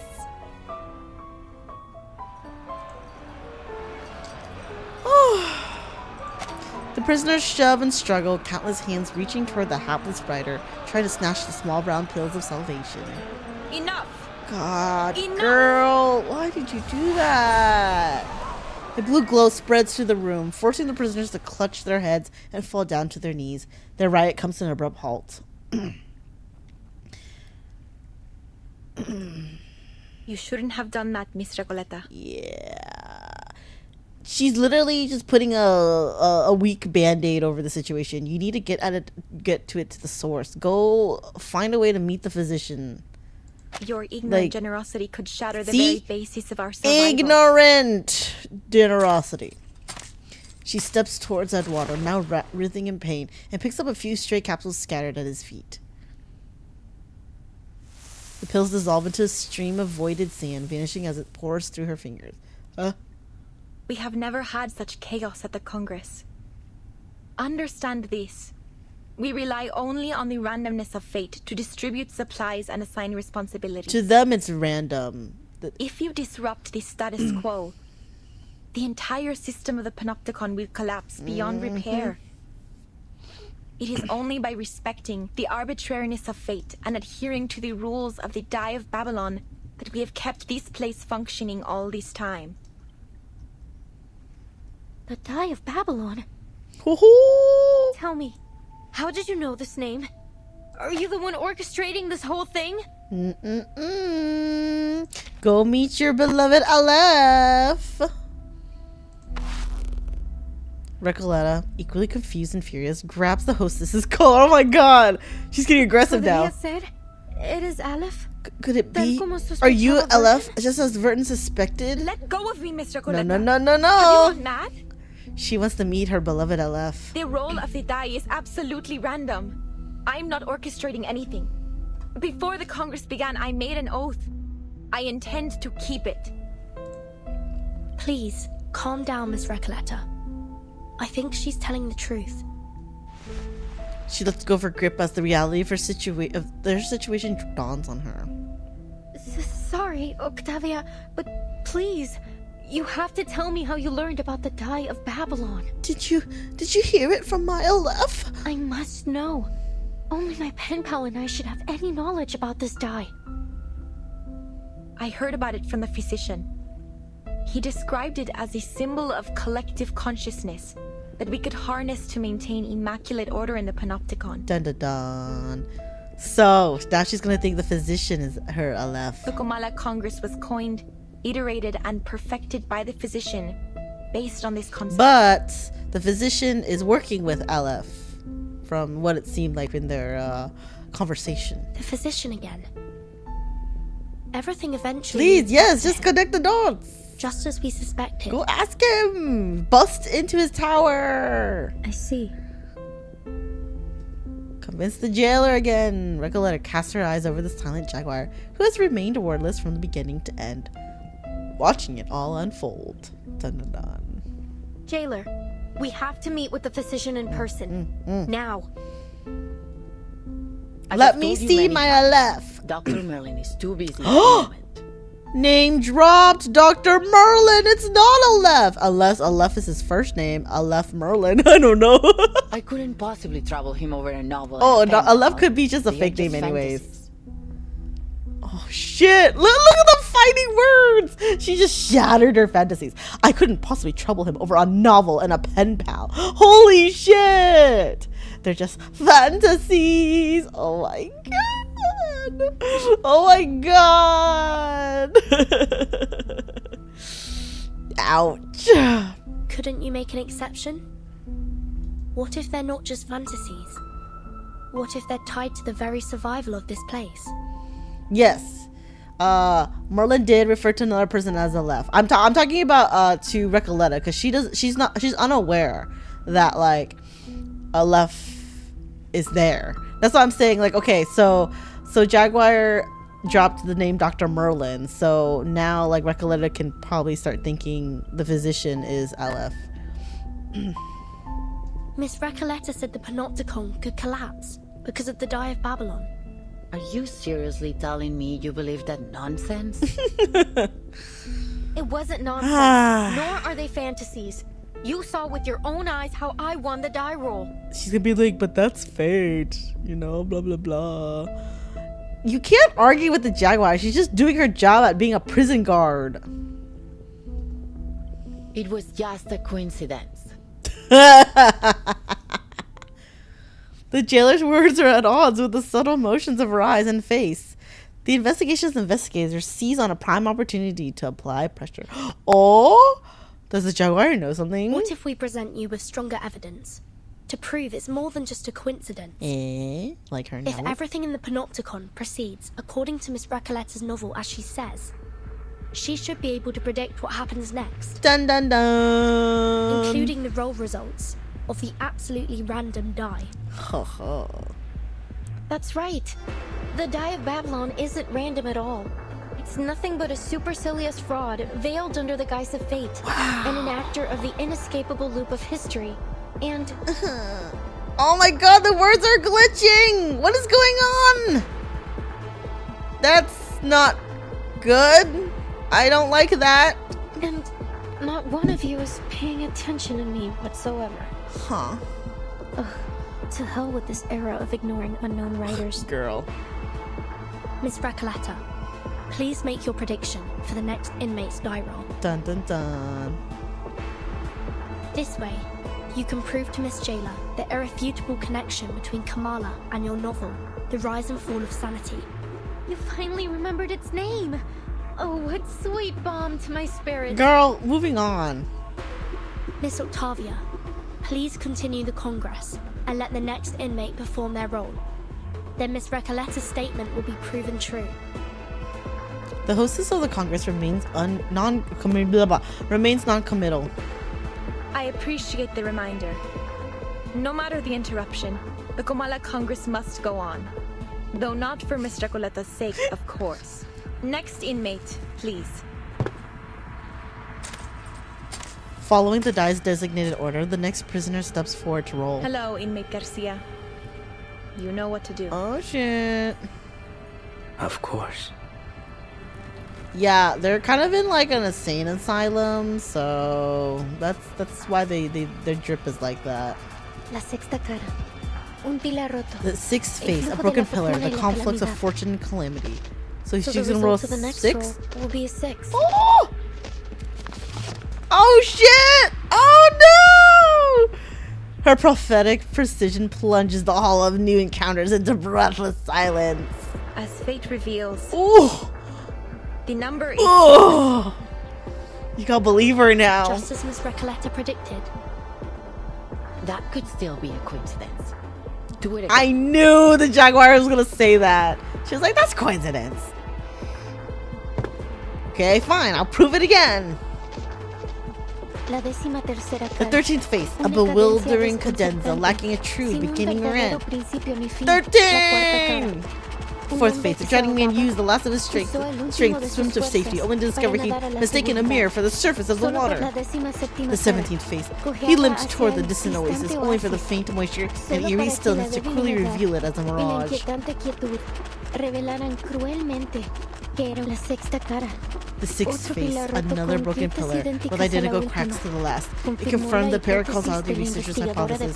This place used to be a circular building. Oh Is that enough? I've almost finished the entire chapter. It's not possible. Wow. You go, Recoleta. One coincidence after another begins to stir into an uproar. She guessed it all. The coincidences appear endless. Who are you? Oh, she is your fate. I don't know what I would get. This comes as a shock to you, but I did warn you, Octavia. I have a d20 here. Hold on. Let me see what I roll, guys. Hold on. I think I have some dice here. I don't think I have a d20 though. Is there a d20 here? I only have 6-sided dice. Is this a bag of dice? Shit, I know a bag of dice.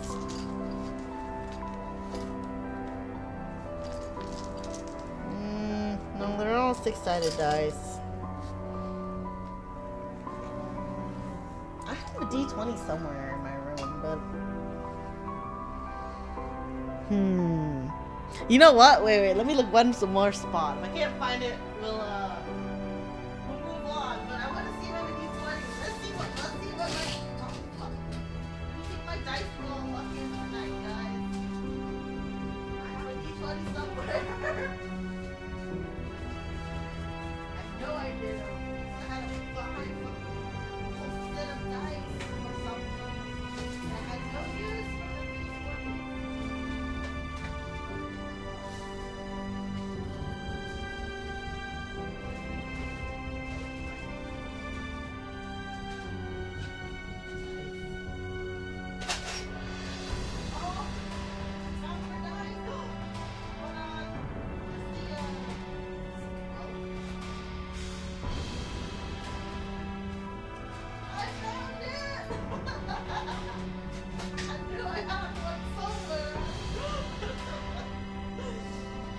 Okay. I found a d20. Okay. I have a d20 here. Yes, this is a d20. I knew I had one somewhere. Okay. Ready, guys? I'm gonna see. Let's see what I roll. Okay. What do you guys predict I'm gonna roll?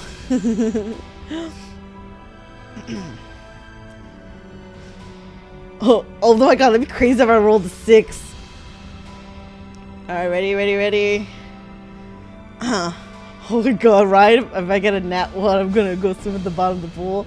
Alright, you guys got your predictions? Wow, y'all are predicting like in the middle, huh? Okay, ready? Let me toss it now. Oh fuck, it fell on the floor. Hold on. Okay, let me do it again. I did a 9! Right, is it a 9? The dot goes on the bottom, right? Yeah. I rolled a 9. No one guessed it. Hey, that's cheating if you guys guess every number.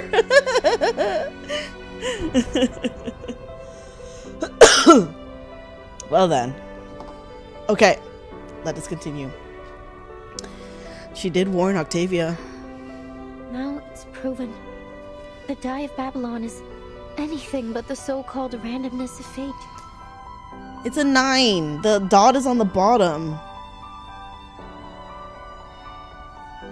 The dot being on the bottom means it's a 9, right? Yeah, because on the other one that looks similar, the dot is on the bottom and looks like a 6.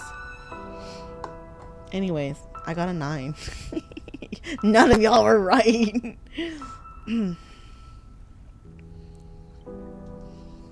Have you been sent here by some god? Oh! Are you a hobby prophet? Yes, Recoleta is your new god. Have you brought this knowledge to save us? Or to shatter our beliefs? Our world? It's coincidence. She came here just to find her fucking pen pal, her beloved LF, you know? She wasn't expecting her novel to be like, you know, reenacted in real life. A question destined never to need an answer. She lets her eyes fall into the cardboard box and onto the 20-sided die. The ridiculousness of its nature becomes starkly visible. What is this thing in my hand? What are we? Wow, she's What making is everyone this prison? question. Jeez. What an eye-opener. I don't know if it's some kind of sorcery or arcane skill, but it's unfathomable. Oh my god, Recoleta the RNG I'll god. take you to the physician. Goodness. Not because of your earlier request, but because the situation has escalated beyond my means. Jailer's like, I don't know what to do anymore. The overseer of the Panopticon will decide how to handle your situation. Meeting! Miss Recoleta, I wasn't sure you'd be able to correctly predict everything. Wow, Verton! Timekeeper, are you saying that you risked everything on a hunch?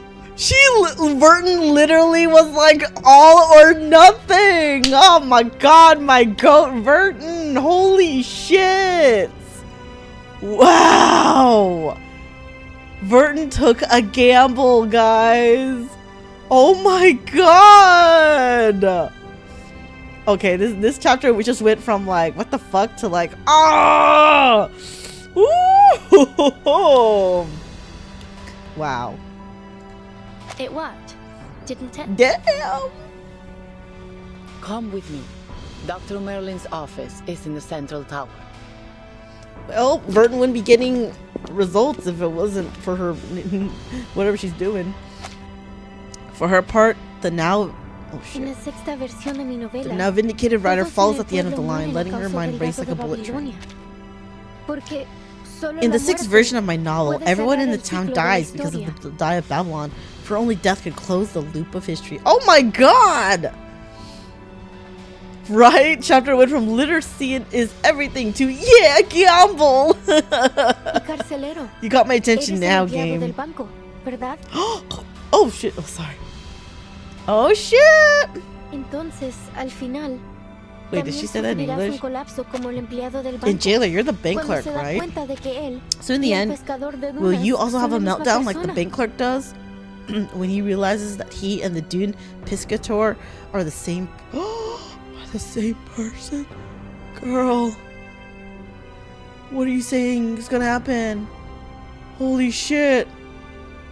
Oh my god. If all of this is tied to the rise and fall of sanity, then as its creator... Oh no. Yeah, I don't know who the Dune Piscator is, because I don't think she's mentioned it in her story yet. Oh my gosh, how's my time with this chapter? Suddenly it became really mind-blowing.